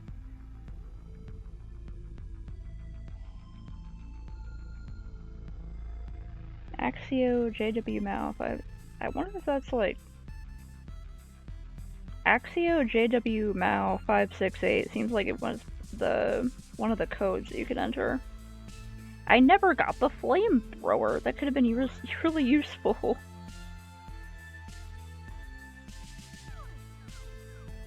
Scotty from marketing, you in here? The Swansons. Studio Bento. Stella Yo. Now the people who made the randomizer mod. I like how they made the randomizer part of the actual game. Pausum and Limi. Demetrios Givilis Leonopoulos. It's a very Greek name. Christopher BGR Couture. His last name is actually Couture, or is that a username? Willow Shokushu. And of course, you.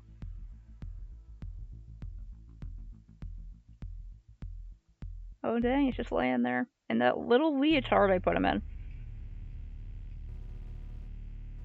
Difficulty? Normal. Total time? 26 hours. Items 68%, map 93%, death count 165. I thought it would have been higher. It felt like it should have been higher than that. I thought I died like 3,000 goddamn times. I only found 68% of the items, heck. Well, if I ever play it again in the future, maybe I'll check it out again. I'm gonna let this play while I pull up the next thing. On the other hand, it's the only one of the main 4 and sister location that I have yet to beat. Seriously, I have no idea what it is I'm doing wrong, but I can't seem to figure it out. Plus, it's not as engaging as the first 2, so I lose motivation pretty fast. But let's just get into it. First, there's only one animatronic, Springtrap. The phantoms/hallucinations do act as a part of the gameplay, but there's only one character that can kill you, and that's Springtrap. The first night, Springtrap isn't even in the building yet, according to the lore, so instead you just get accustomed to the office. Starting night 2, Springtrap is released into the office, and it can come at you through the vents or from a door on your left. Now, I would damn it, it's full screening, fuck. But it isn't quite as simple as Don't full screen. Although among players it is considered easier. In FNAF 1 there you go. The cameras were only used mechanically and not to actually damn it. Okay, hold on, I got it. However, in this game, that's the most important part. Springtrap moves from camera to camera, either in the vents or around the main building. Yeah, put up your fucking whatever. To lure him somewhere else in the building or block off a vent. Where's options? There are a couple limbo areas, for instance, standing outside your office. Right, I forgot to. Outside your door. As far as I remember, if Springtrap is standing in front of your window, you still have a little bit of a chance to lure him away. However, if he's in the doorway, you just sort of have to wait it out, or else you'll be jump scared. The phantoms come. Just a moment there, pal. I need to find where the. God damn it.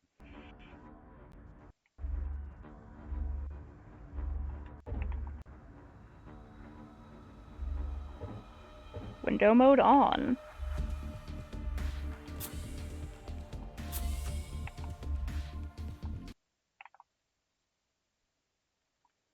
Ah.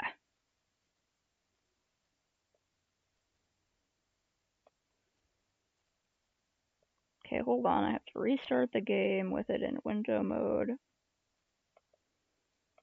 called Mag Runner. I don't know anything about this game. I think I might have gotten it in a bundle. I don't know what it is.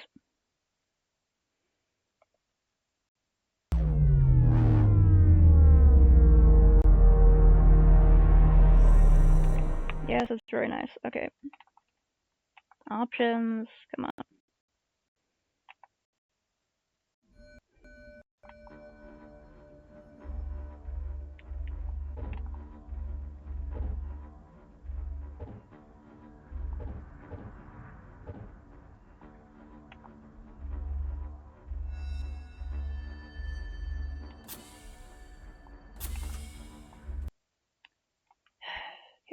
Start it again. I also had to change the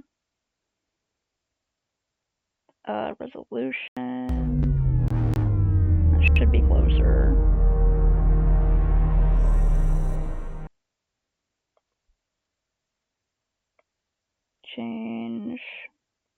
Window capture. Yeah, I don't care about viewers. Well, like, I care that I care about the viewers as people, but I don't care about, like, numbers. Okay, is that gonna work? Okay.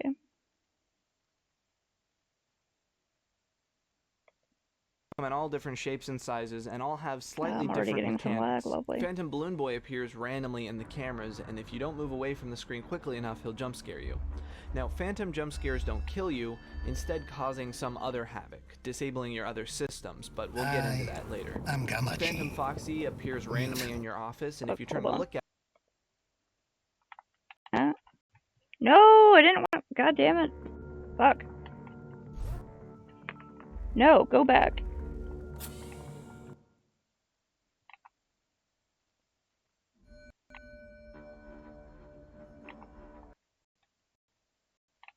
No, wait, damn it! Don't load that. Fuck.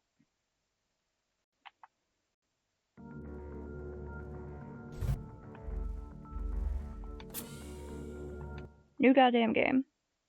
I didn't see the intro.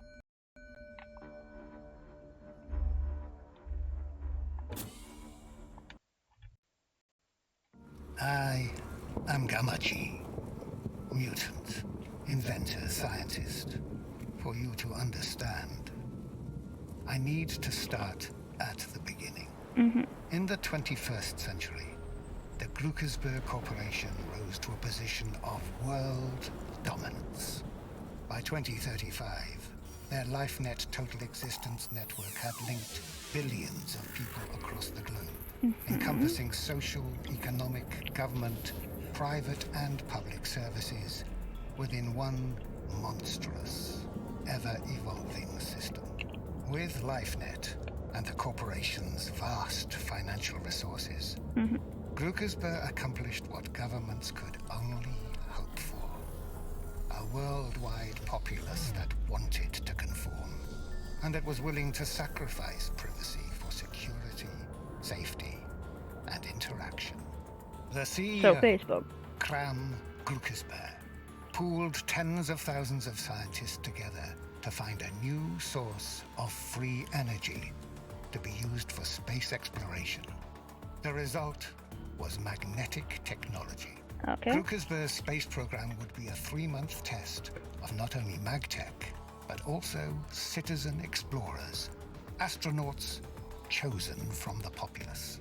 After worldwide selection trials that tested the applicants' athletic capabilities and knowledge of mathematics, physics, and psychology, 7 candidates were chosen to enter Gluckersberg's training facility. These 7, selected from scientists, athletes, and civilians, would take Gluckersberg's technology to the stars. Gluckersberg called them his Magrunners. A 500,000 square foot training facility filled with puzzles and physical obstacles was built over the San Andreas Rift. The world watched and waited. This young man is Dax C. Ward. Dax's father, like me, was an expert in genetics and cybernetics. One of the few who had no compunctions about working with a mutant. I think I just got the best James grades. and his wife Lavinia became my closest friends. When the accident happened, Dax was left in my care. I raised the boy the best I could, and he soon began to show signs of his father's brilliance. Dax had an aptitude for robotics, genetics, engineering. He read everything he could about Gluckersberg's magtech and began to apply the same principles to creating his own technology. By the time he was 11, he had cuter. started his own business, repairing and creating new devices. By the time he was 15, he had built and programmed the Newton prototype, a one-of-a-kind electromorph robot. So I suppose that I shouldn't have been surprised when he told me on his 23rd birthday that he wanted to apply for the Gluckersberg MagTech program. He had the skills, and he had the brain for it. As we completed work on his custom mag glove, I knew he was ready. Okay.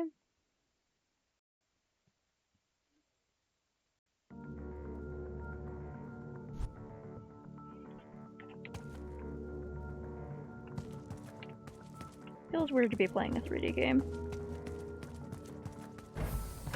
From, like, you know, first person. My friends, thank you for joining us today. Today, Grukersburg MagTech is proud to unveil our space exploration training facility. Today is the first day of a 3-month training program that'll prepare our mag runners for space exploration. At our facility, they will not only experiment with MagTech, but also learn to work and live together as they forge our future. Now, let's hear a few words from Xander Deverin, the creator of the facility and genius MagTech engineer. I've spent considerable time and energy designing the testing facility with functional examples of our new technology. During training periods, contestants will find their bodies and minds pushed to the limits. We will see what they can accomplish individually and later what they are capable of as a group. Be sure to stay online to see History in the Making, brought to you What are by you the wearing? same minds responsible for the LifeNet. After a quick briefing, our 7 mag runners are preparing to enter the facility for the first time. It's almost showtime, Dex. You ready for this? I'm nervous, Kamaji. I made it here. Now the real training starts. The mag runners Yeah, I gotta training do will that. be the most important 3 months of their. Okay, good. So it doesn't seem like it'll skip anything now. So I'm gonna close YouTube.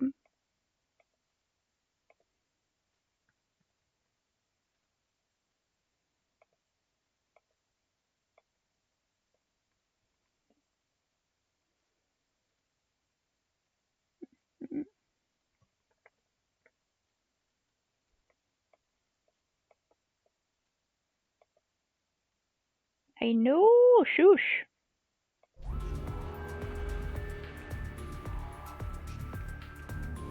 Lives. They will pit their skills and wits against the brilliant MagTech engineer Xander Deveran, who will evaluate their progress. We've been allowed into the facility for the first 24 hours. Let me adjust volume again. And we're bringing it to you live via LifeNet. Names like Xander Deveran are what you get when nerds get to name everyone. And remember why you're here. I love that you have so many Anyone arms. Following on the LifeNet, he says good luck. No, Gamaji. We're talking about going into space if I pass the training. Gamaji, like the spider guy from Spirited Away? I know they've been Oh my god. as I am. Be sure to test out the new mag glove before you start. Ready, Xander? Ready. Let's begin. Good luck, Dex. Right. Stay focused.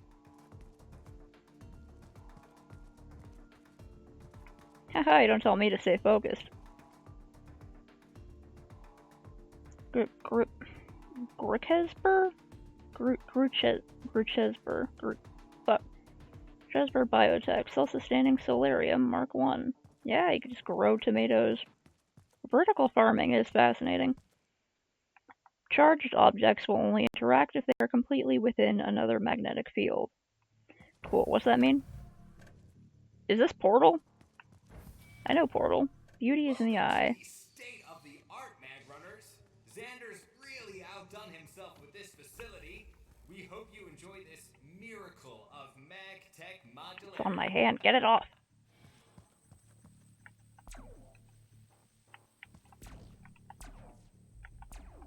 What do I do with that?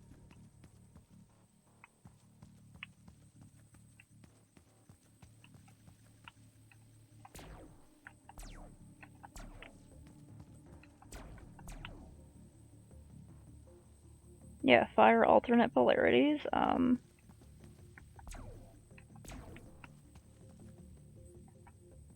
okay, I can zoom in with that one. I can zoom in with either of those. Probably.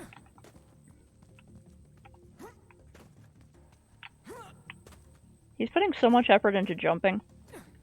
Yeah. Hup. Yeah. Ah.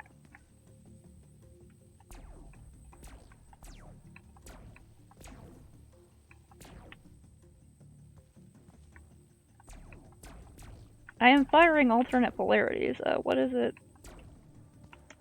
want me to do exactly? Ah. Those fell down. Pick up an object, press X. Trying to.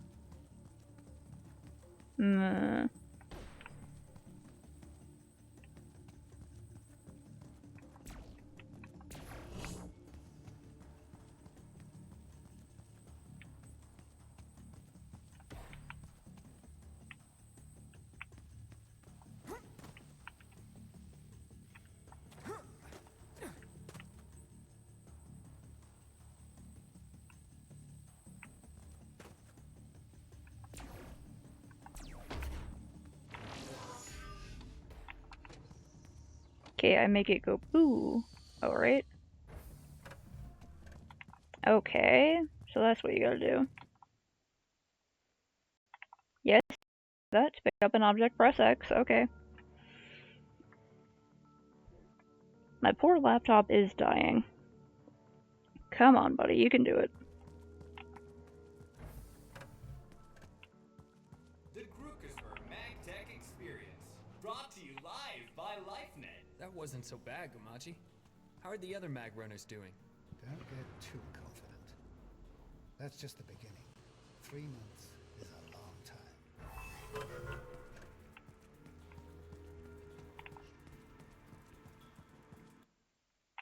I didn't even see the now charge them thing before. I was just like, do I have to make them opposite so that they magnet away from each other? Look at this tech. How did Xander This would be develop just like this that stuff? one room in Portal. Just focus on your training. What are you? I'm going to limit our transmissions to the elevators between levels. There's less interference. Okay, what happens if I put this here then? Does it like... Okay. Do I have to like get it to fire up there?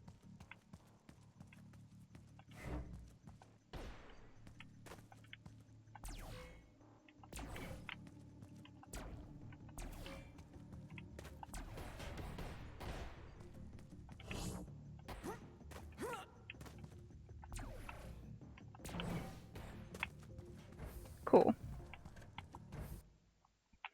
Objects with the same colored charge will attract each other, while objects with different will repel each other. This is the basic mechanic. Gotcha.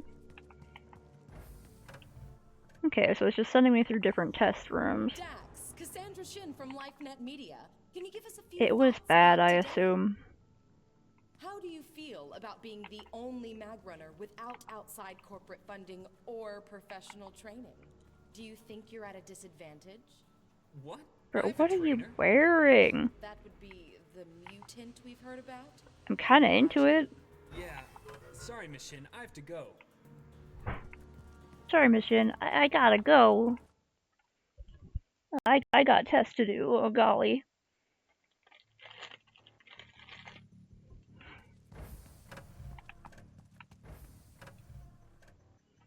Yeah, I can zoom. Dax will auto-aim at chargeable objects in the crosshairs. Okay.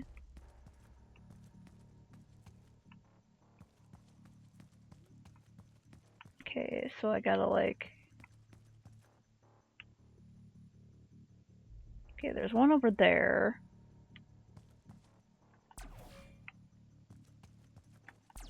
Can I like...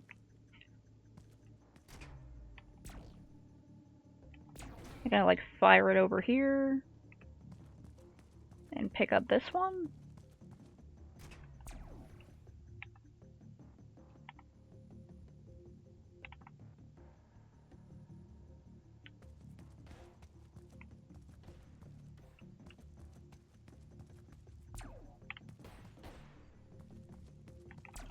Then I fall down and I pick it up.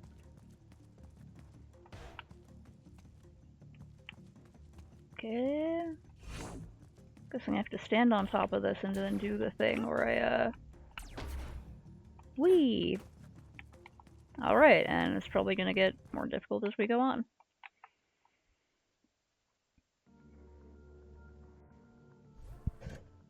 Imagine, like, being one of the people who was alive during World War II, but you were in one of the parts of the world where it didn't really affect you that much, and you didn't have, like, any media about it. Say you lived in a part of the world where they just didn't have media coverage, didn't have television. What if you lived in one of the, like, can you imagine living in one of the uncontacted tribes in, like, Micronesia or something like that, I don't know. One of those islands out in the middle of nowhere, where they still live without any modern technology, and they're not even Amish, they just live out there. Could you imagine the freedom of not having to know what Twitter is? Tell you what, Dax.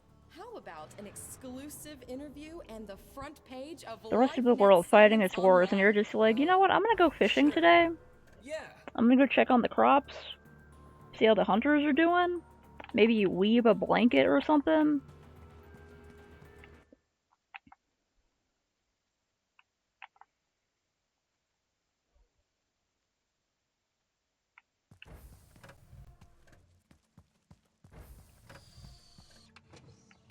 Hmm.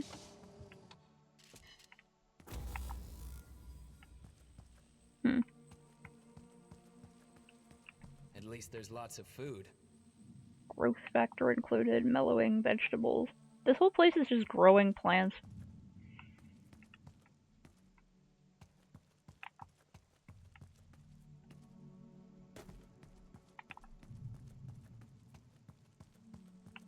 It seems so foreign, and yet so close.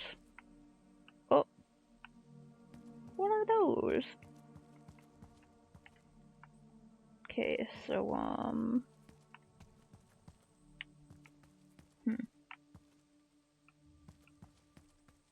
I want to send them up there. Has a blast signal on it, so can I, like, rocket these up there and break that?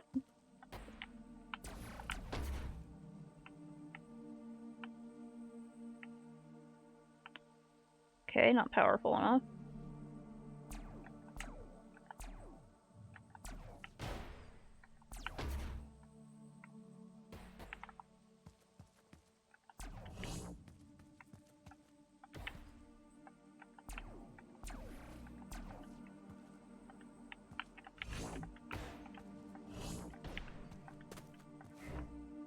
So nice of it to help me put that on like that.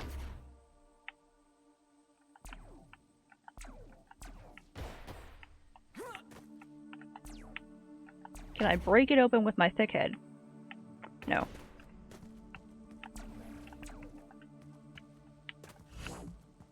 Can I go up here and get something to help me break it?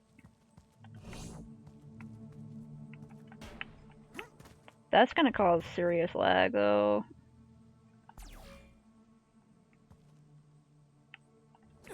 Okay, could I, like...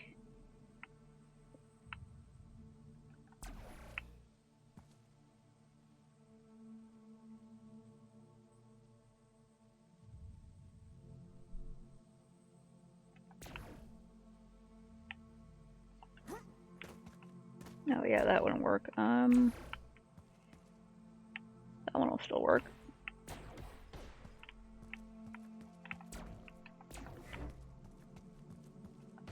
Mm-hmm.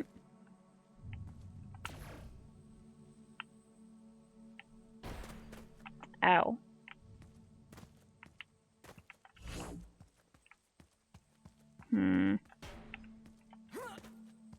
Ugh.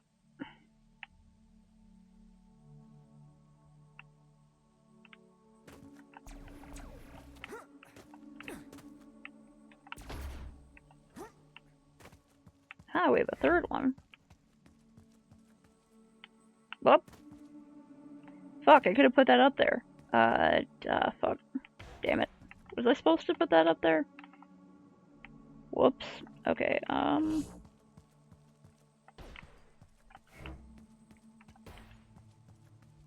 Okay, they automatically deactivate if I put that up there. Okay.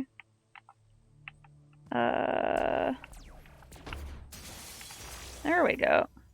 Ow, glass. Glass everywhere. Glass in my eyes.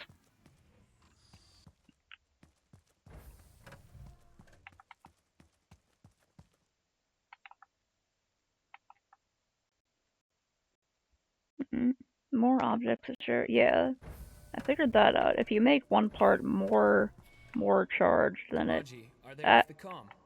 Yes. There's something wrong with that Xander guy. Don't listen to him. And what did that reporter mean by that mutant?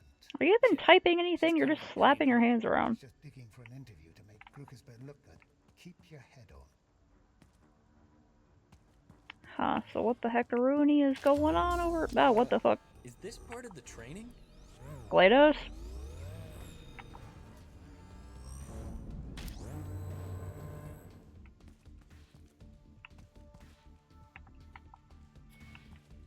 Is everyone alright? No injuries?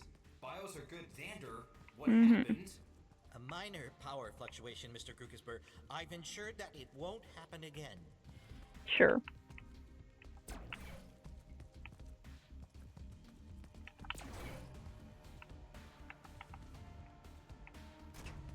What happens if I go up here?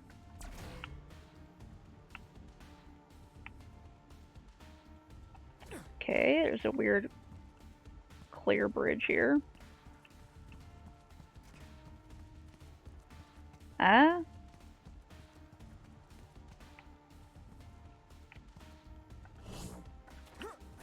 There's,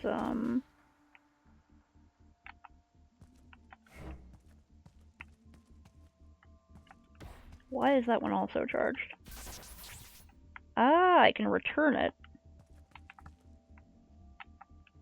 Okay, so I can return this if I need to for some reason. Don't know why I need to return it.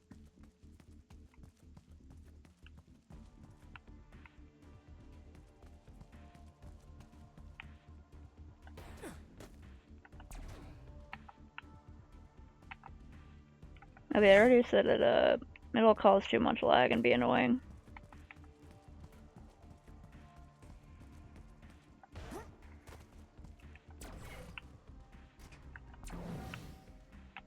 Okay, I launched that over there.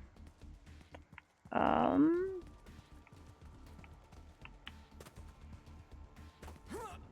cannot jump all the way over there, so...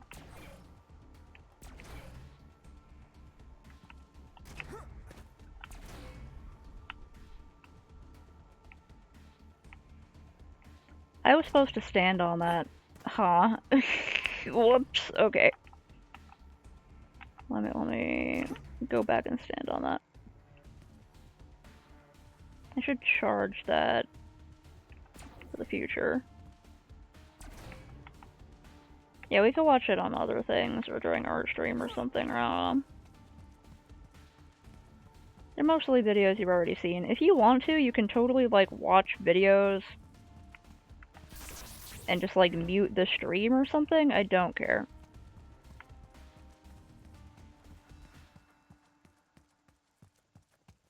I like this cute little bridge. But if I just... Ah! Okay.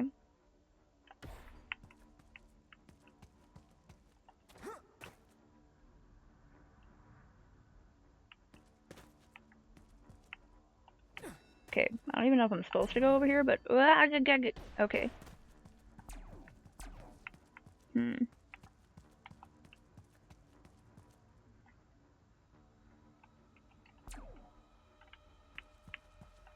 If I like hold this, can I like plug this into here? Aha. And then green it. And that'll come over here.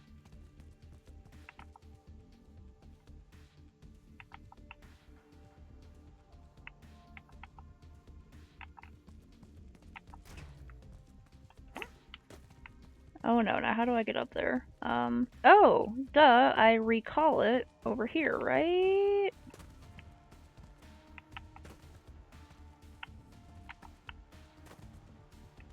Cabe Johnson's brother made this place. Well, cousin, because he has like a different surname. It's a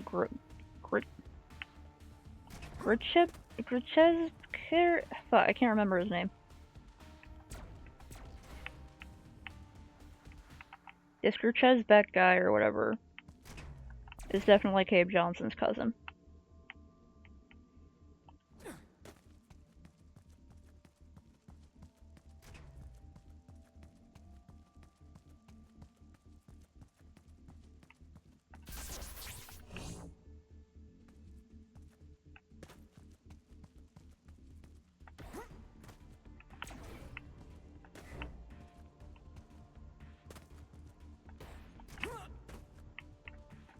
Ugh.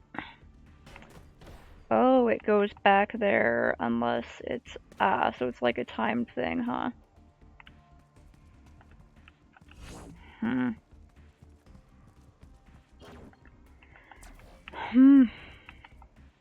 Okay. Can I take it out of here before it gets too close?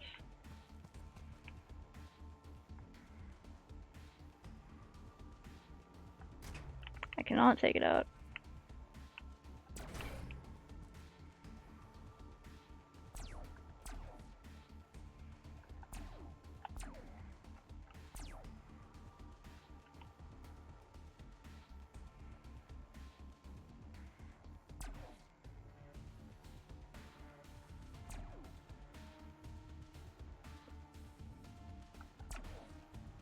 It's like a timed thing, and then heck,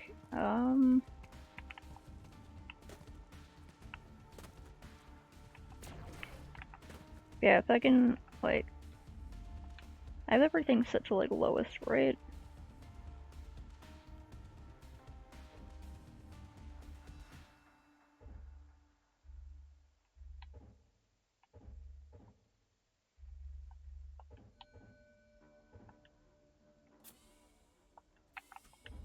Pretty sure I have all the settings set to like lowest possible things.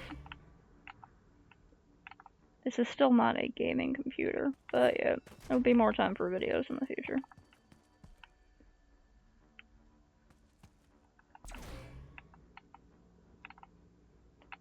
Okay, so I gotta like, I guess, get over there real quickly.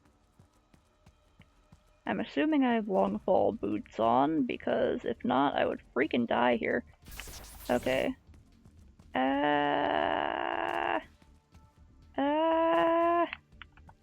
Fucking set it down. No, you bastard. And is this high enough to get up here? Nope. Gotta admit, I'm a little stumped already. Okay,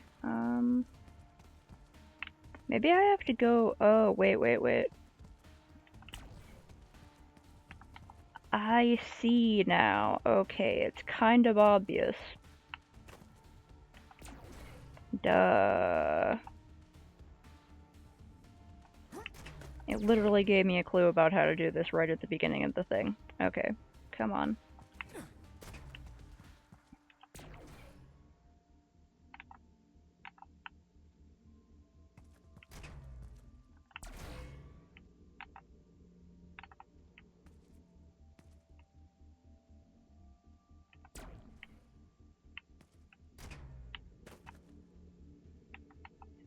Durr.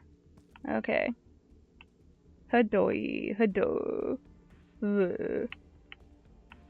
Hup.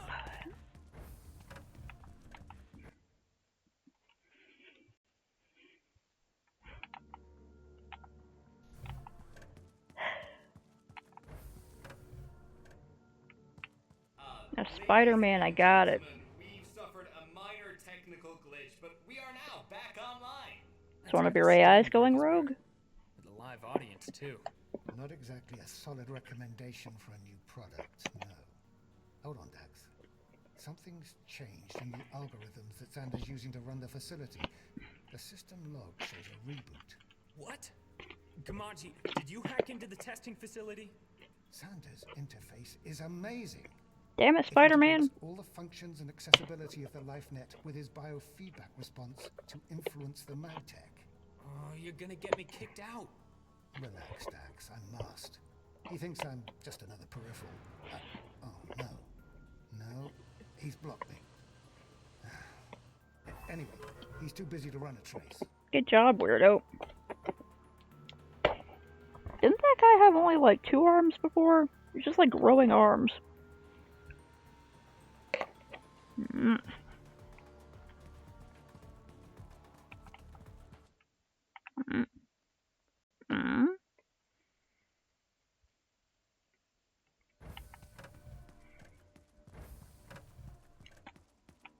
More platforms.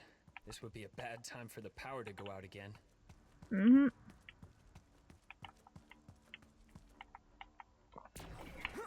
Is the power gonna go out again?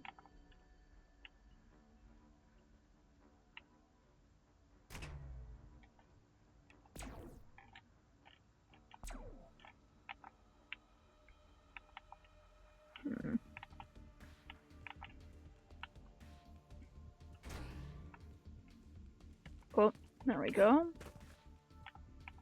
Then,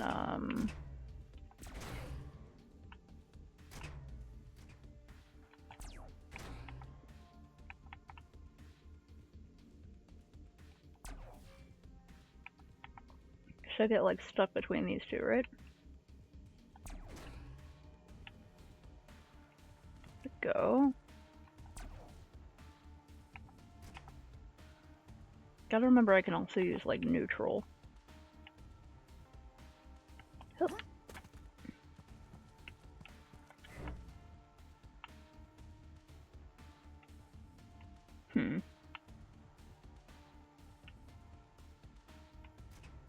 Okay, wait, can I, like... I'm not sure if I want to do that.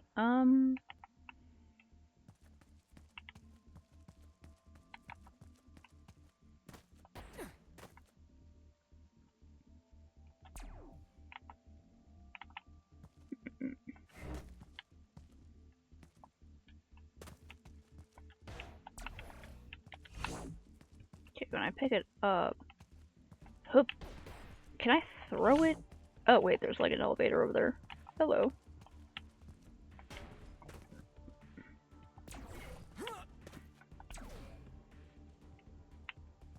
Okay.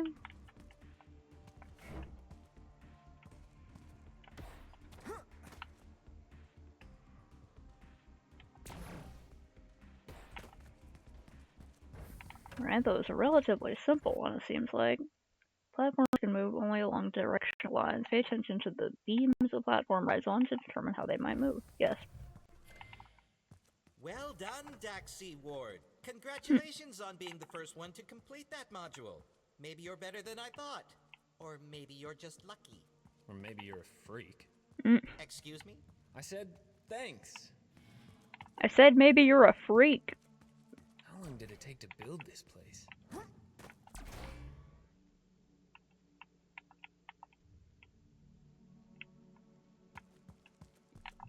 Said maybe you're a freak and a nerd. Okay, we gotta explode that one. Okay. Gotta say, I like this stuff. I like this. This is very good. Ooh, it's on here too. Okay,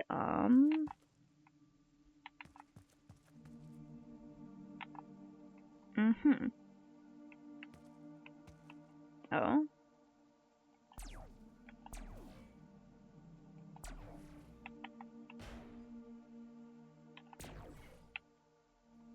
Okay, so that, like, shot that down there, right?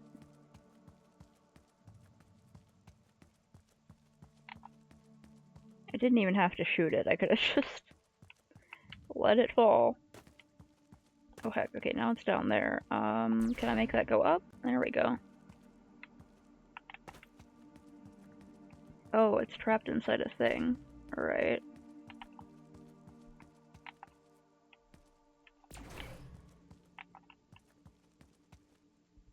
Wait, come back.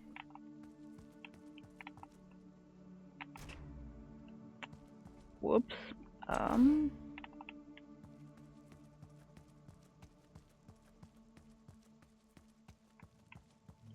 Sneaky, Xander.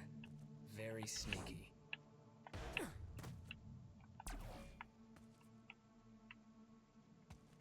Is there something like under this, or just,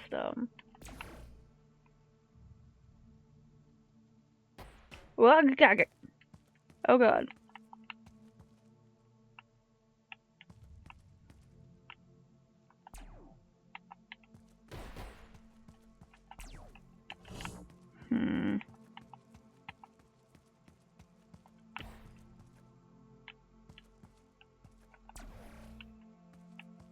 Where are you going, huh?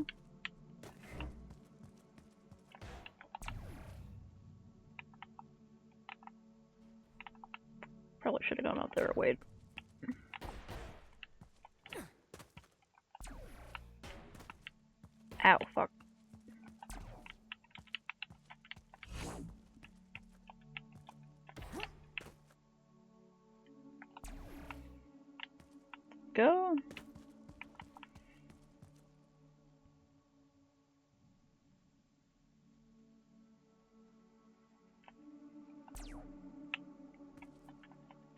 Damn it.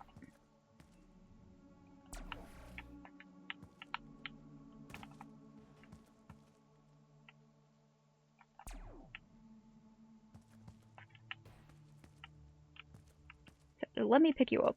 Come on.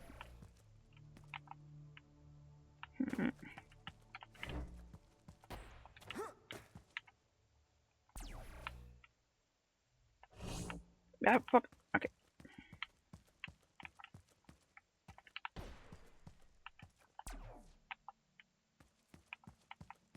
Oh, there's one up there. Wait, what?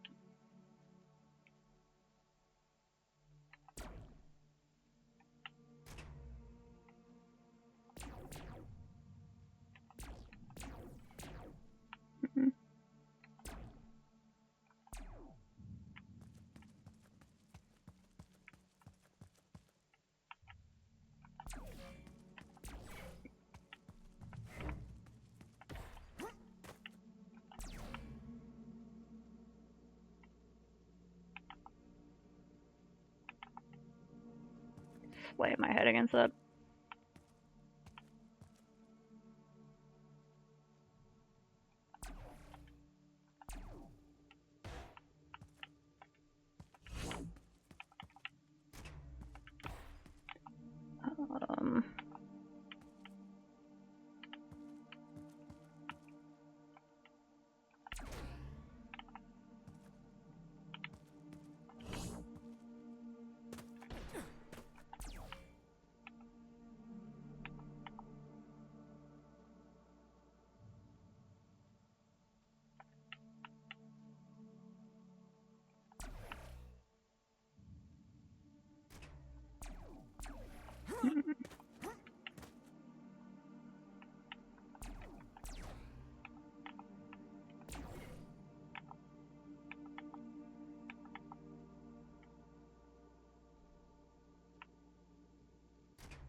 Can I go up like a bit?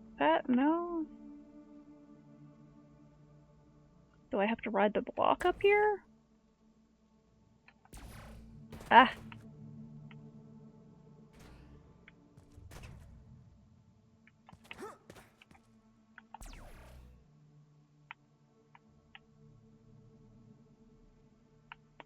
Huh, I don't really do anything.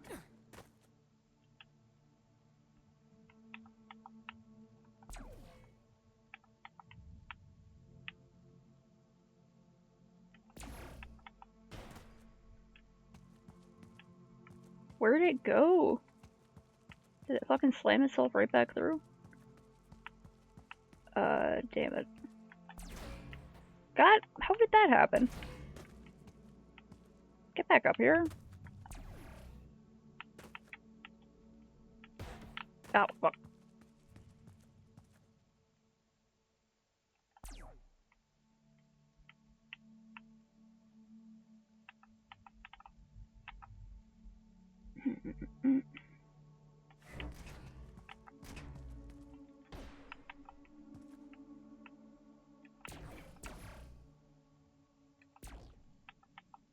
Okay, if I put both of those down there and then hop on top of this one and turn it green, it should, like, rocket me out there, right? Like a little Sammy. Okay, nope, it's not rocketing at all. It is, in fact, quite slow. Okay.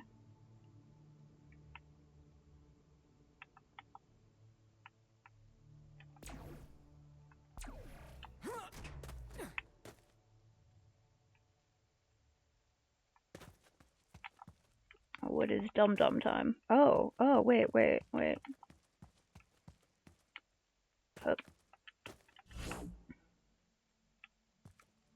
I still have to, like... Oh, god damn it, where did the block go? Is it up there? Oh, wait, no? Where'd that fucker go? There you are. Come on.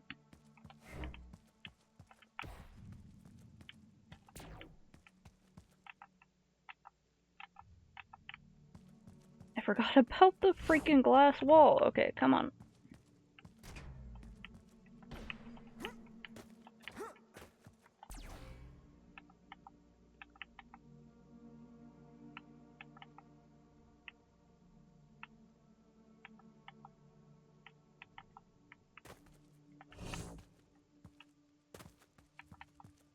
Okay, can I get enough speed with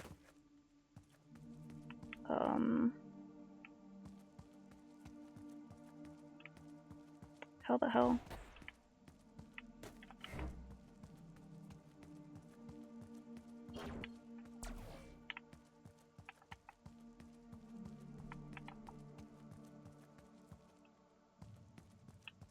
I'm supposed to get both of them, so I can't do anything with this area, I don't think, until I get this.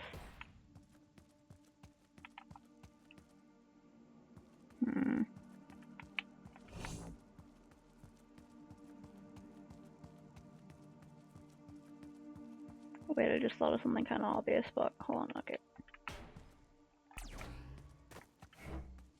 don't even know if it's obvious, I don't know if it's the right idea. Okay, as high as we can get.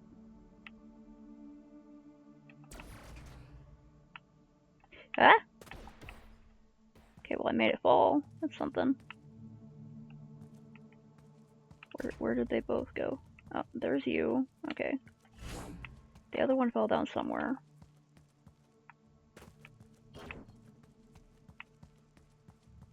Where'd it go? Where you go, Blocky? Blocky, my one and only friend. That one companion in this dark world. Actually, in this pretty well-lit world. Oh, there it is!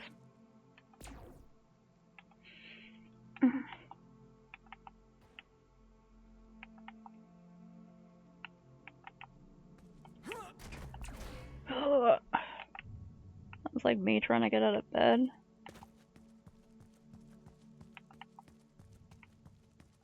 Alright, now I have this one. So, I'm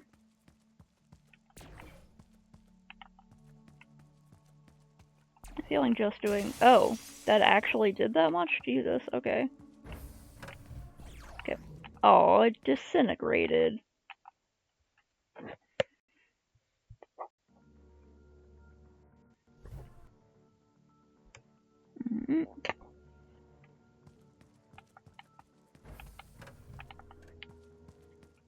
All of our candidates have performed admirably. Where is everyone else? To our LifeNet broadcast, designed to show you, the viewer, just what a day in the life of a mag runner is like.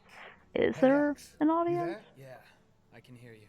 Hey, I just saw that Grukersburg is watching the netcast in a private room in the facility. Grukersburg. A private room full of Totally not rich Zuckerberg. investors. Cassandra's interviewing them right now. What does that mean? It means don't screw up, Dax. Better days are ahead.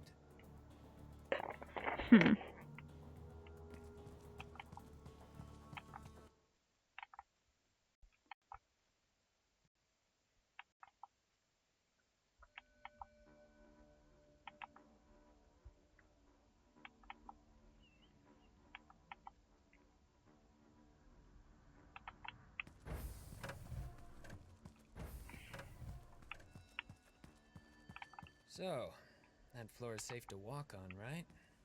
Sure it is. Huh. Why is it over a bunch of water?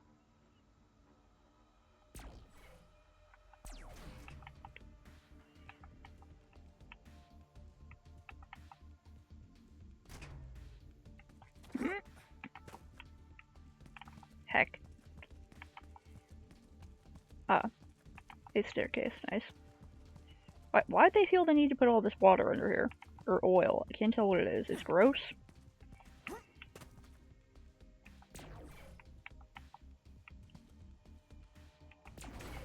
Am I supposed to like... Okay, what if I like...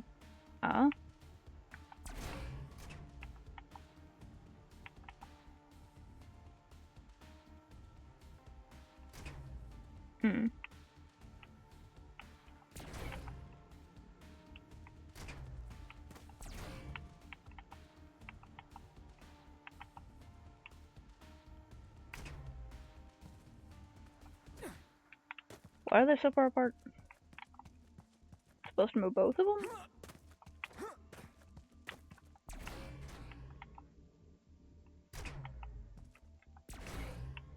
Okay. Okay, Okay, we got the ones where I might need to take it back and forth.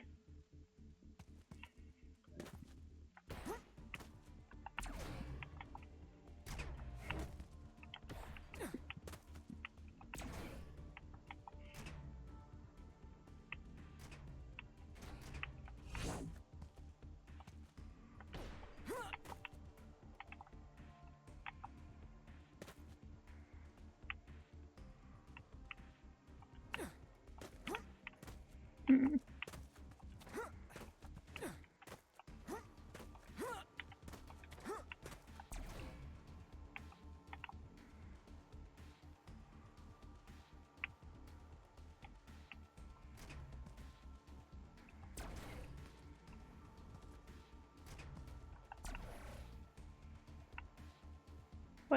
What is that? Oh no, we're falling. Ow.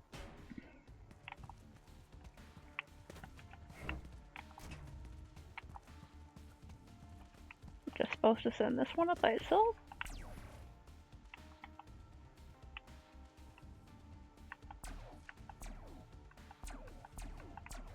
Hmm.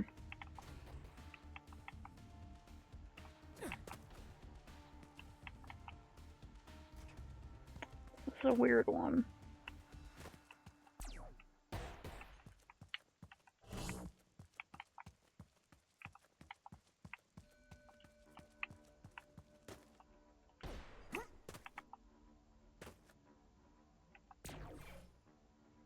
Do I need to get like all of these together?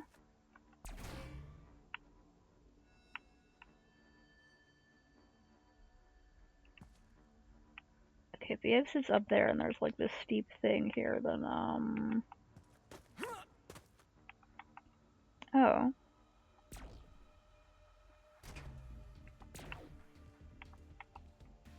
Oh. Huh, okay. Interesting.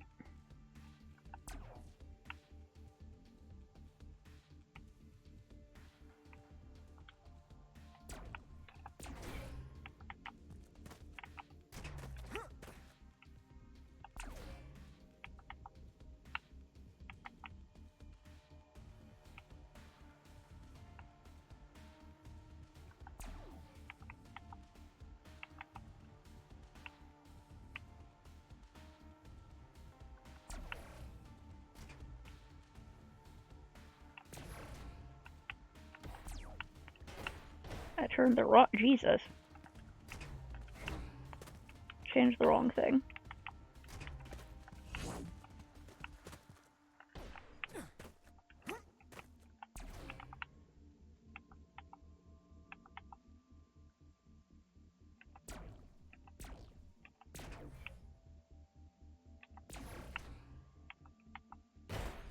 Jeez, okay.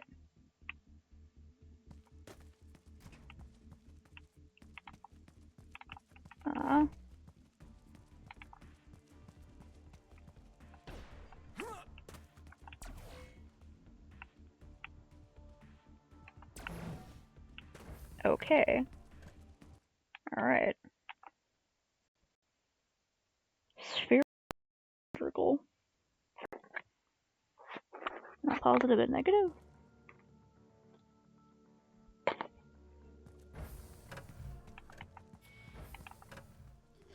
I don't know that much about. What?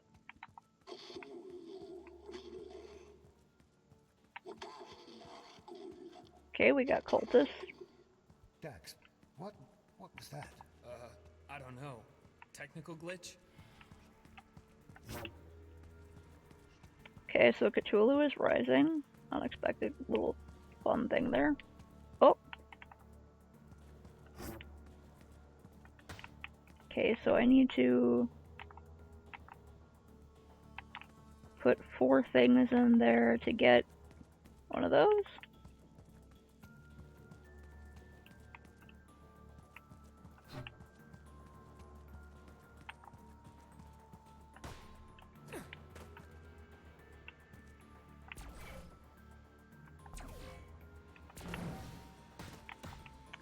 Okay, so I cannot ride on these.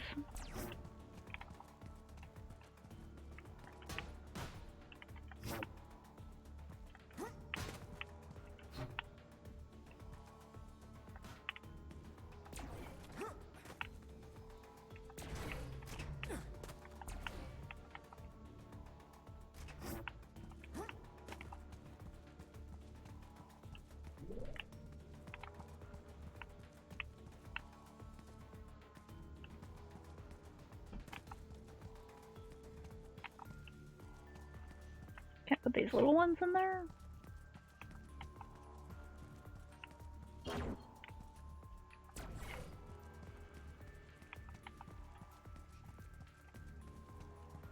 Okay, that one's moving over there.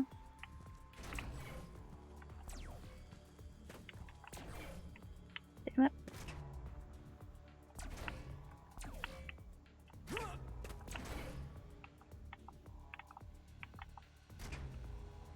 So that would pull me up a little bit. Heck.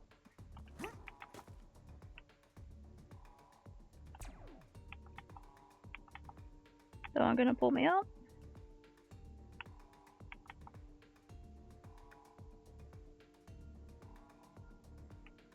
You gonna come down here? No? Okay, bye. Okay, those two got like stuck on each other.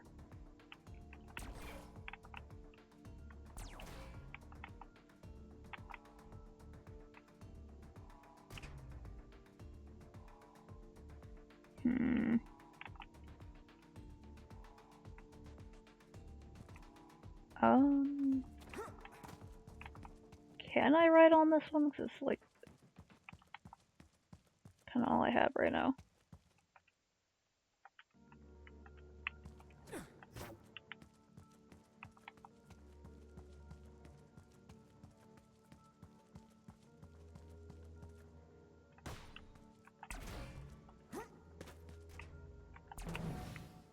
Yeah, that just don't work.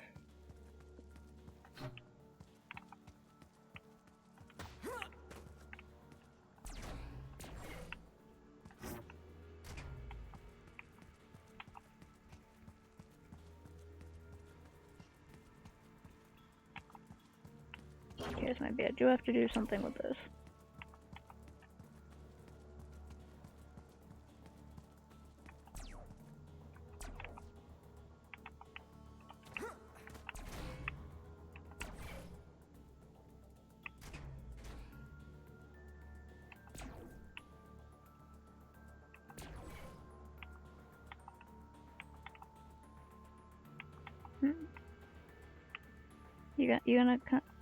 You gonna come down here? No? Looks like it got stuck here for a second, but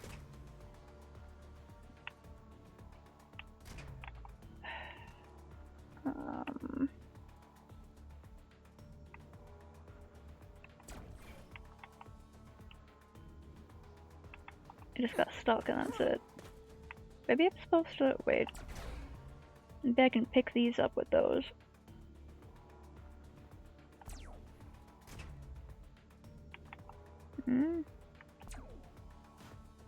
Okay, I can pick those up.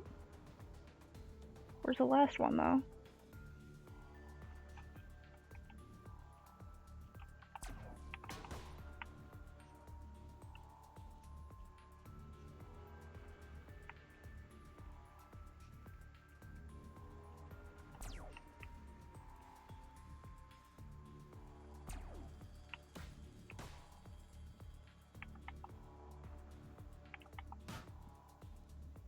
Smacking into it.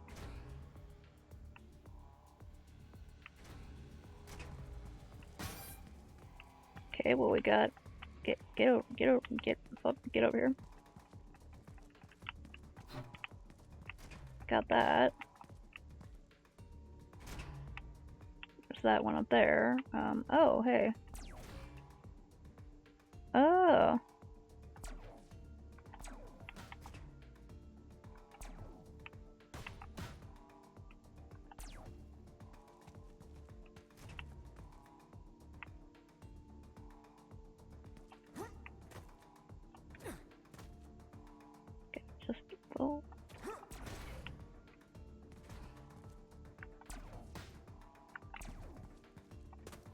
Okay, cool.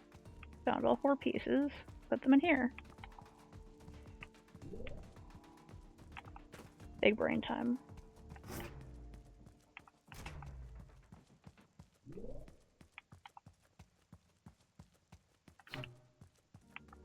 I think maybe after this puzzle I'm gonna sign off for a little bit and eat some food and probably play Stardew Valley or something. Oh, okay, Jesus. Ah! It just freaking hurled it at me. It was like, here you fucking go.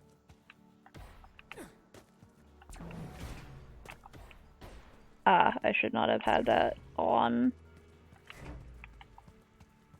Okay, I see. Okay, I'll put you here, and then sort of deactivate those so there's no other magnetic stuff messing me up. Hello? Sounds like it came from the next room. What's going on in there? Huh. Second I thought that was my character. I was like, did I fucking smack my shins against this floor so hard that my legs just... What? What? Oh my god. 7 souls who sealed the gate. Huh? 7 now in limbo wait. Alright. 7 summoned to meet their fate and open the way when the hour grows late. Plot twist, alright.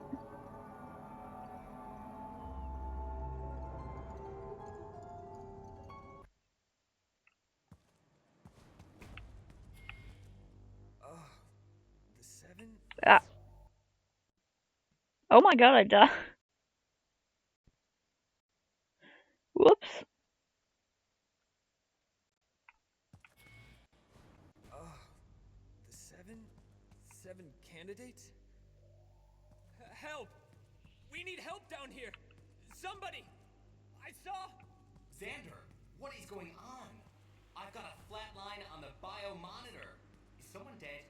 Someone better not be dead, Xander. I think someone's dead. There's been an accident, Mr. Krukersberg. A malfunction in the system. The situation is under control.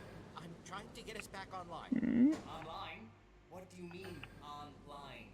The facility is cut off. I can't get any signals from outside. No life net, no cell, what? nothing. We're on our own. For everyone's safety, remain where you are. I'm gonna move around so much and you can't stop me.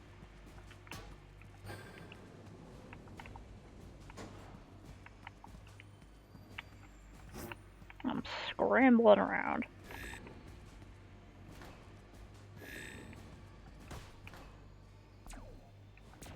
Okay, I don't know what this is.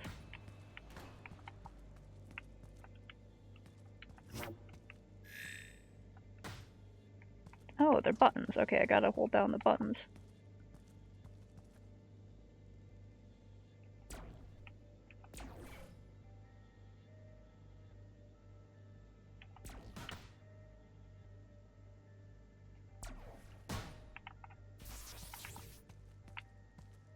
Oh, hey, a new one. Thank you.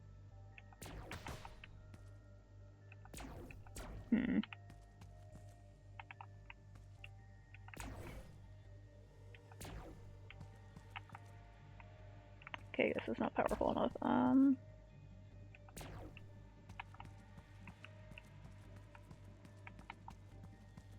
Oh. Well, there's one. Right there.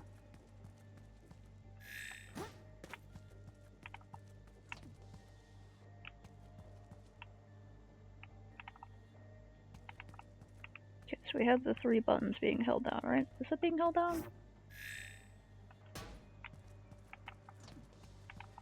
Okay, they unpress. And I can't magnetize them. I can only magnetize these things. Okay, what do these do?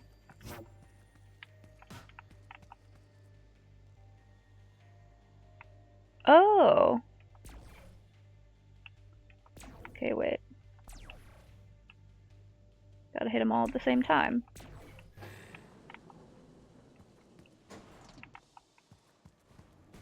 Yay!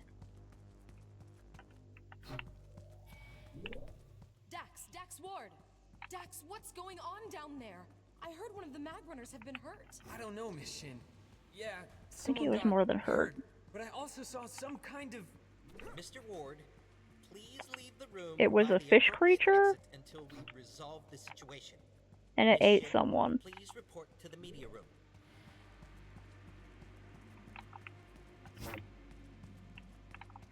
Look, buddy, I ain't staying still when there's puzzles to solve.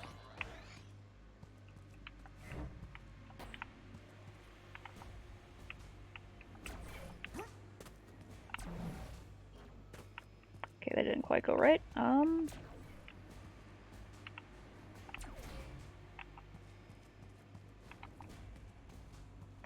Wait, where did my cube go? Oh no.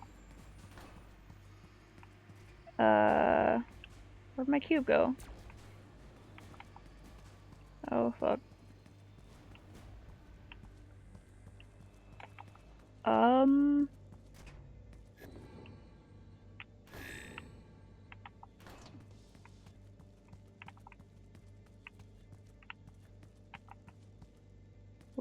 Where'd my, fuck.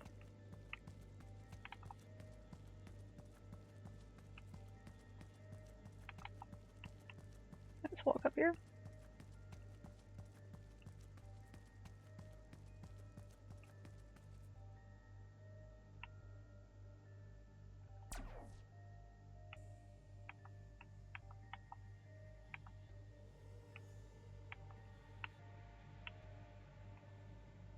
Just waiting on my ride. There we go.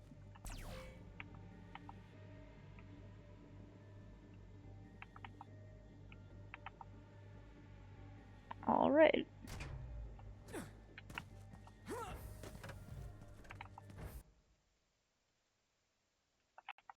Achievement unlocked from the streets. Now, frying pan and into the Cthulhu summoning. Okay.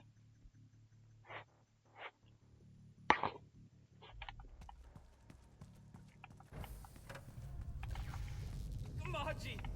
Something is very wrong here. Stay calm. The video feed is coming. Lucas's LiveNet Secware has gone crazy like the system's fighting off a virus. Somebody's dead here! And now, the whole place is shaking apart! Dead? Look, just get someplace safe. We'll figure this out. I think the only safe place is going to be past a bunch of puzzles. Now, I think I'm gonna give it one more puzzle, and then the fish monster attacked, and I was like, okay, well...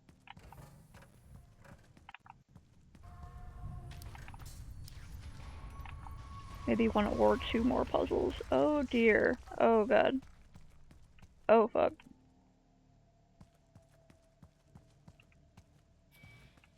Maji, I'm stuck. Have to find another way out of here.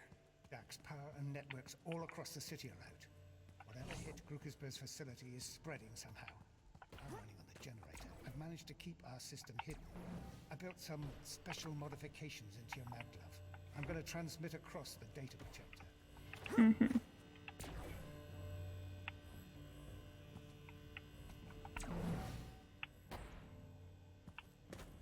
Okay, now I have two of these.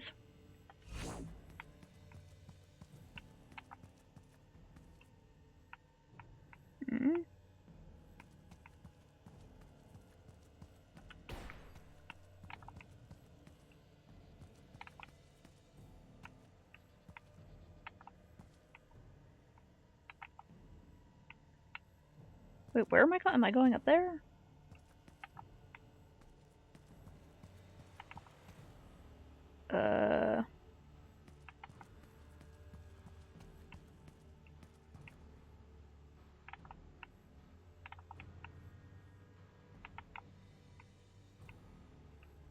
Wait, what?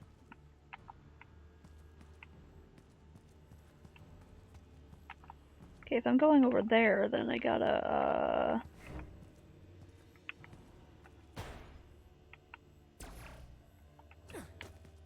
Does this do anything?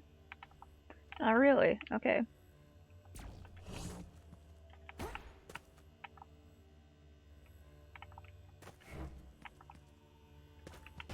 Bring these down here. Do I stack these up on this one to go higher?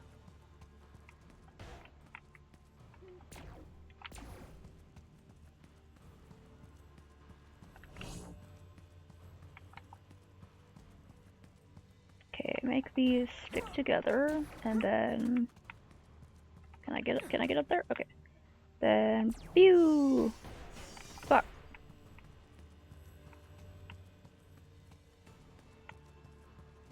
Okay, didn't quite work.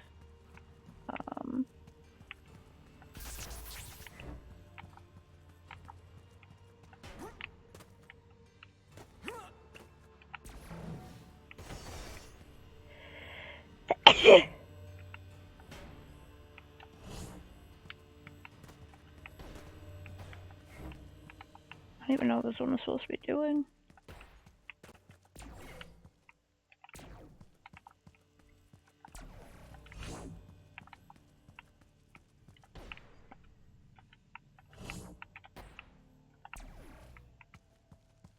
Okay, what if I make it both of these, but then... Ah, okay. Oh? Ah, so we're doing the environment shift, huh?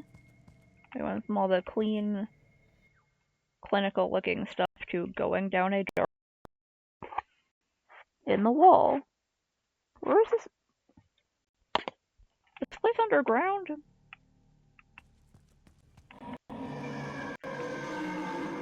Excuse me? Did you hear that, Kamaji? I don't know what's happening here.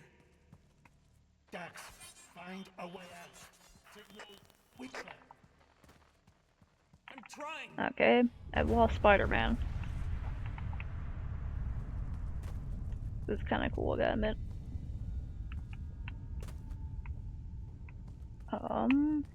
Okay.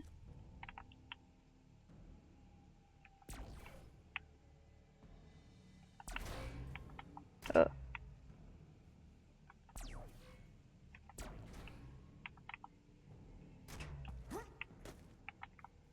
I think I actually can die from falling now, so,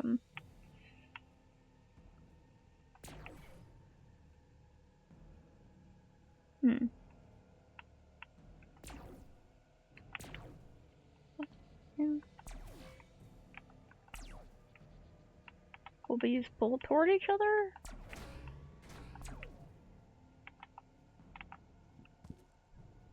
Ugh, what the fuck? I died.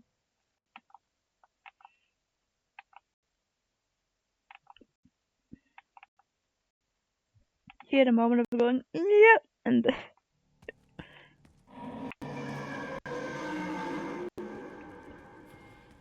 Did you hear that, Kamaji? I don't know what's happening here.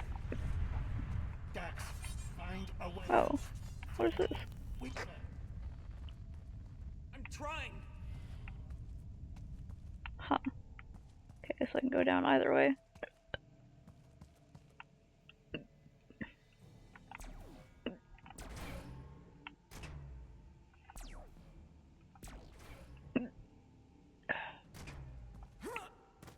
My god, I got the hiccups. Okay.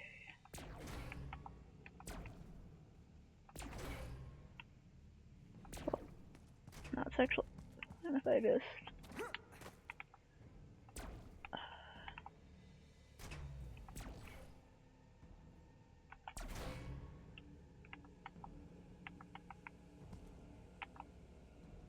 Oh. Wait, what was... Ah, what was over here? Is anything over here?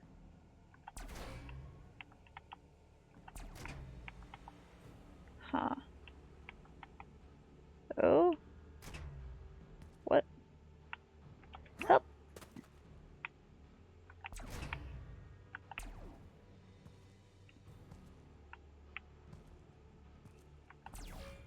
maybe if I,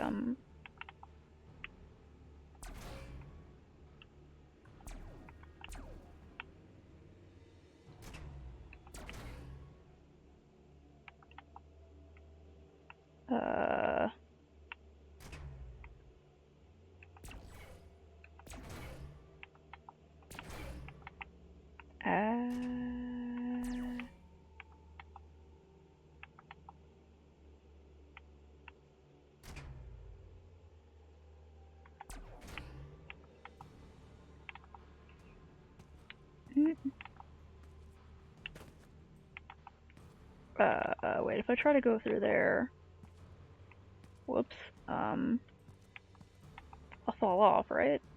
Damn it.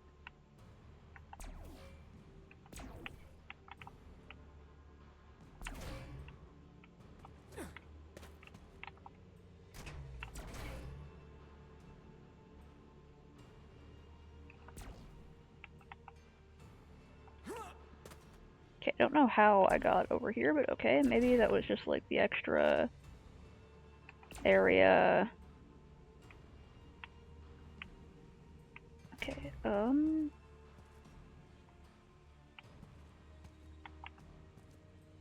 okay, I went over there just to adjust that. Okay.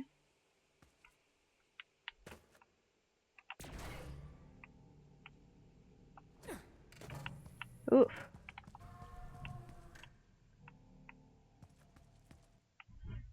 What's happening?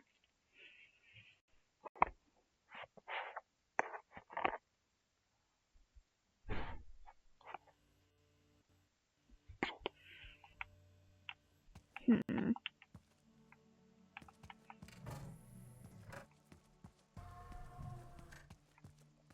This can't be the same facility. Where am I? The Silent Hill version of the facility? Okay. This very clunky looking little cube. Little test cube looking thing. Simple magnet in it. Okay.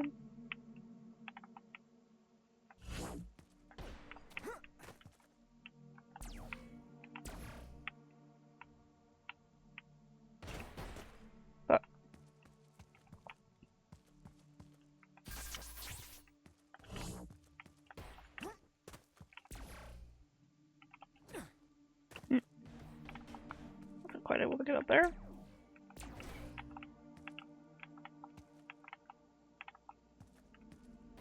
Oh, fuck.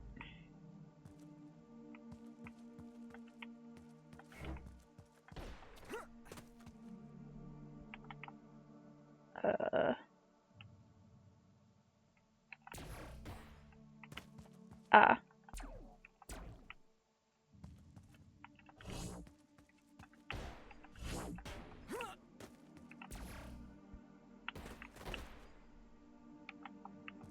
Okay, so it just crashes over there. Is there something over there that's red?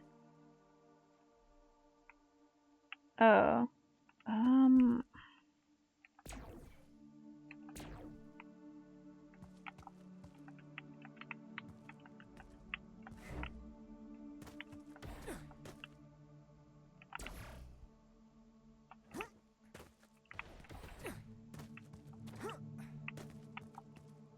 Okay.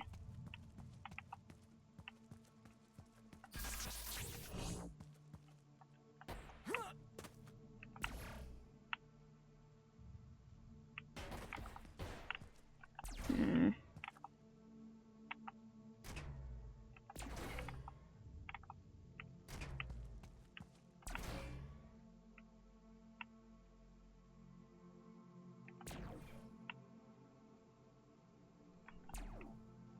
I'm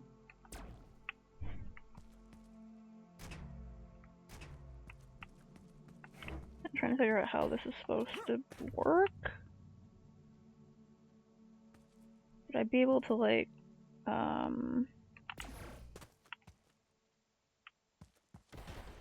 can go up, but then it just falls down.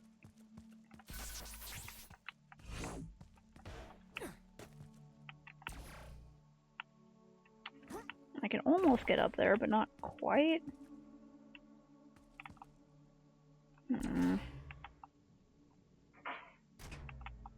Okay, so that does lift up. Oh, wait. Maybe I'm just supposed to put you down here. Ah.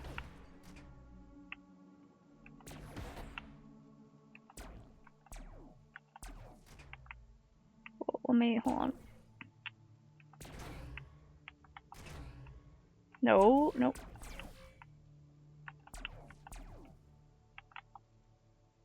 No, go, fuck, go back over there.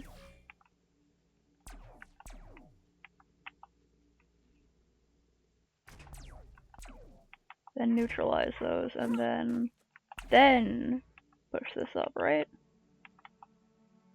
Almost.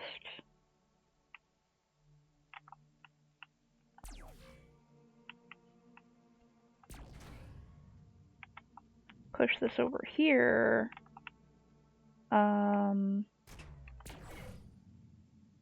Fuck.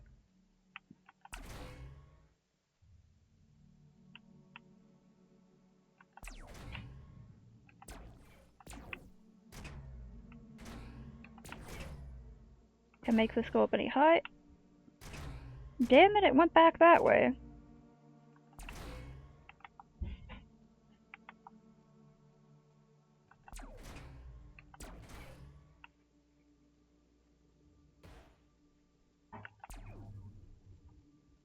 There we go. Okay. Took some testing, but it happened. Alright.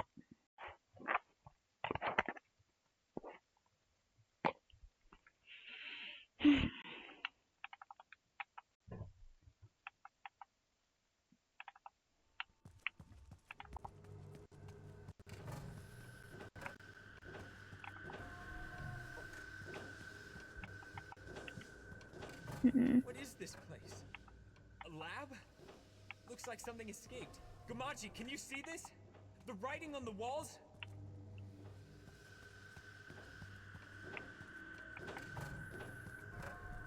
Wait, I can't even see the writing. Where's the writing?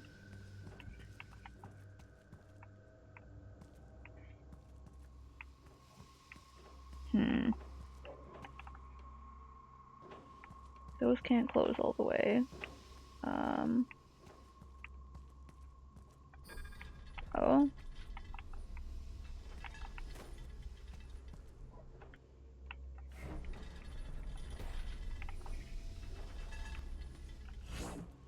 Okay, we got a cube. Yeah? Alright. What happened here?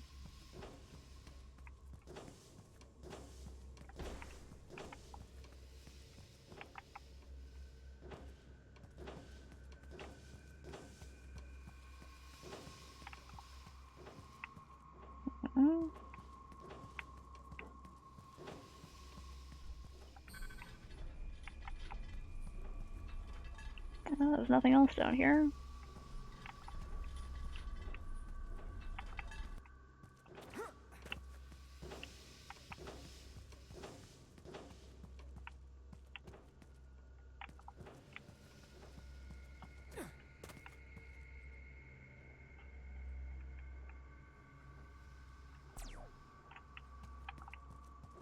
Yeah, I can stand on this block so I can see up there.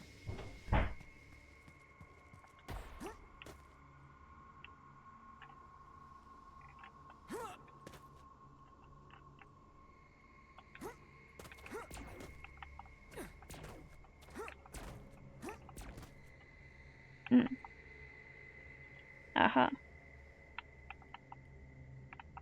Okay, don't know what that'll do. That's up there now.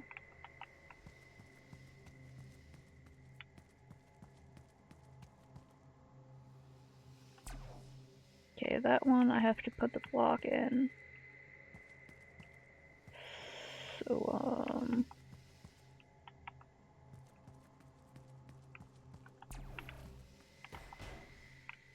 I somehow transport the block over there?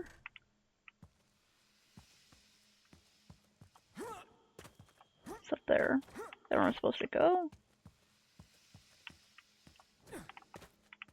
I put so much effort into jumping and he's barely getting anywhere. Cool.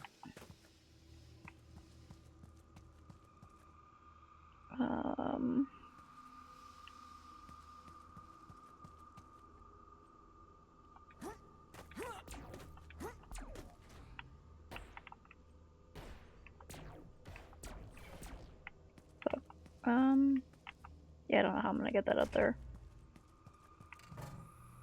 Oh.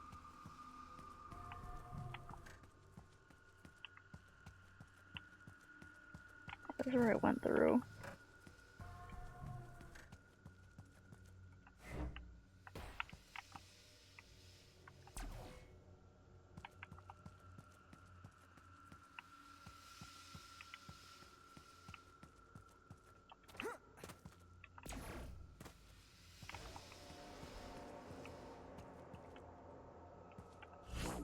Standing on that doesn't really do anything. I don't know why I would.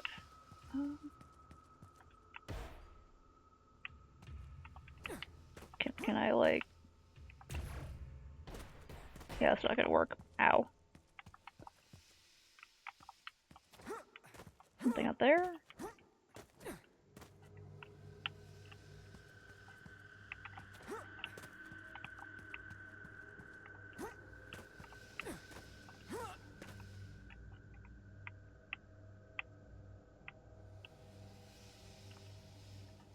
Is that...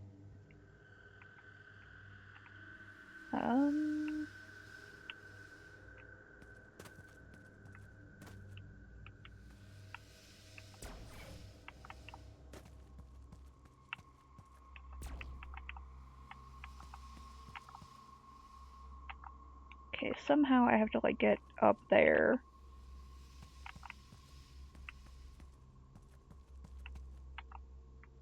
So I can put the block up there. Can I, like, hop up here? Oh, I can. I didn't realize I could hop up here. Alright, come over here.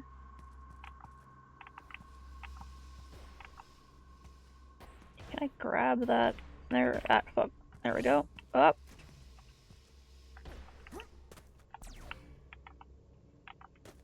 No, damn it. Fucking come back here.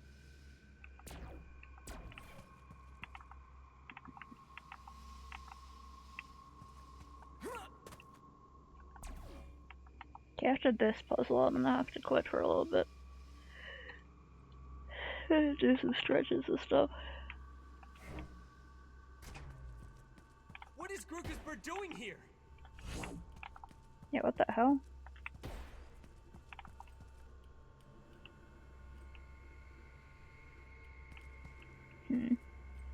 Why is the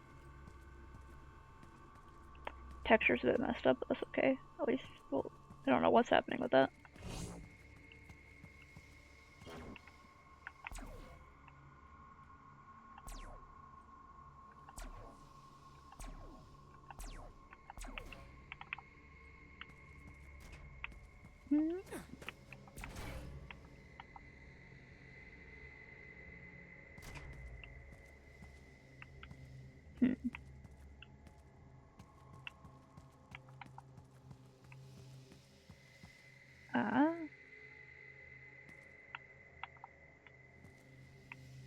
Wait.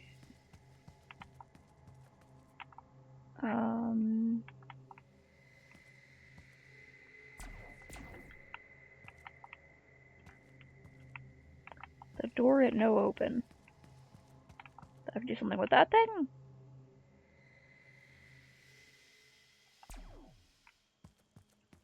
That's all.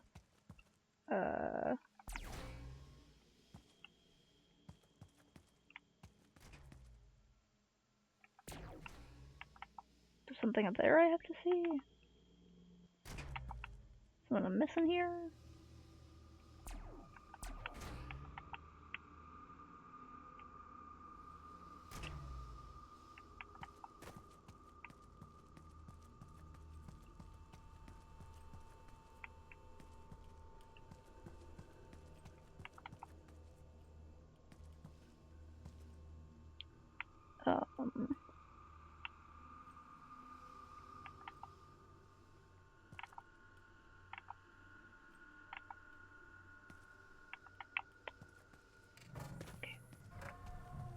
What is this area down here? What is this? All it seems to do is launch a block this way. But why? Do I have to break those? Is there another block I didn't see? The reason I can go back in here?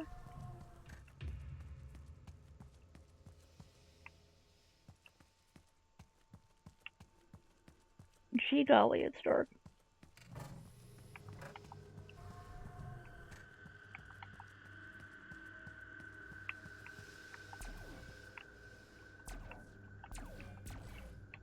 Mm-mm.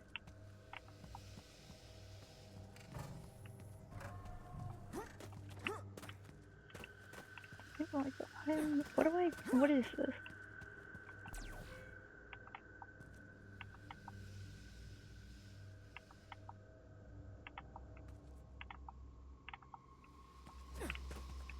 Okay.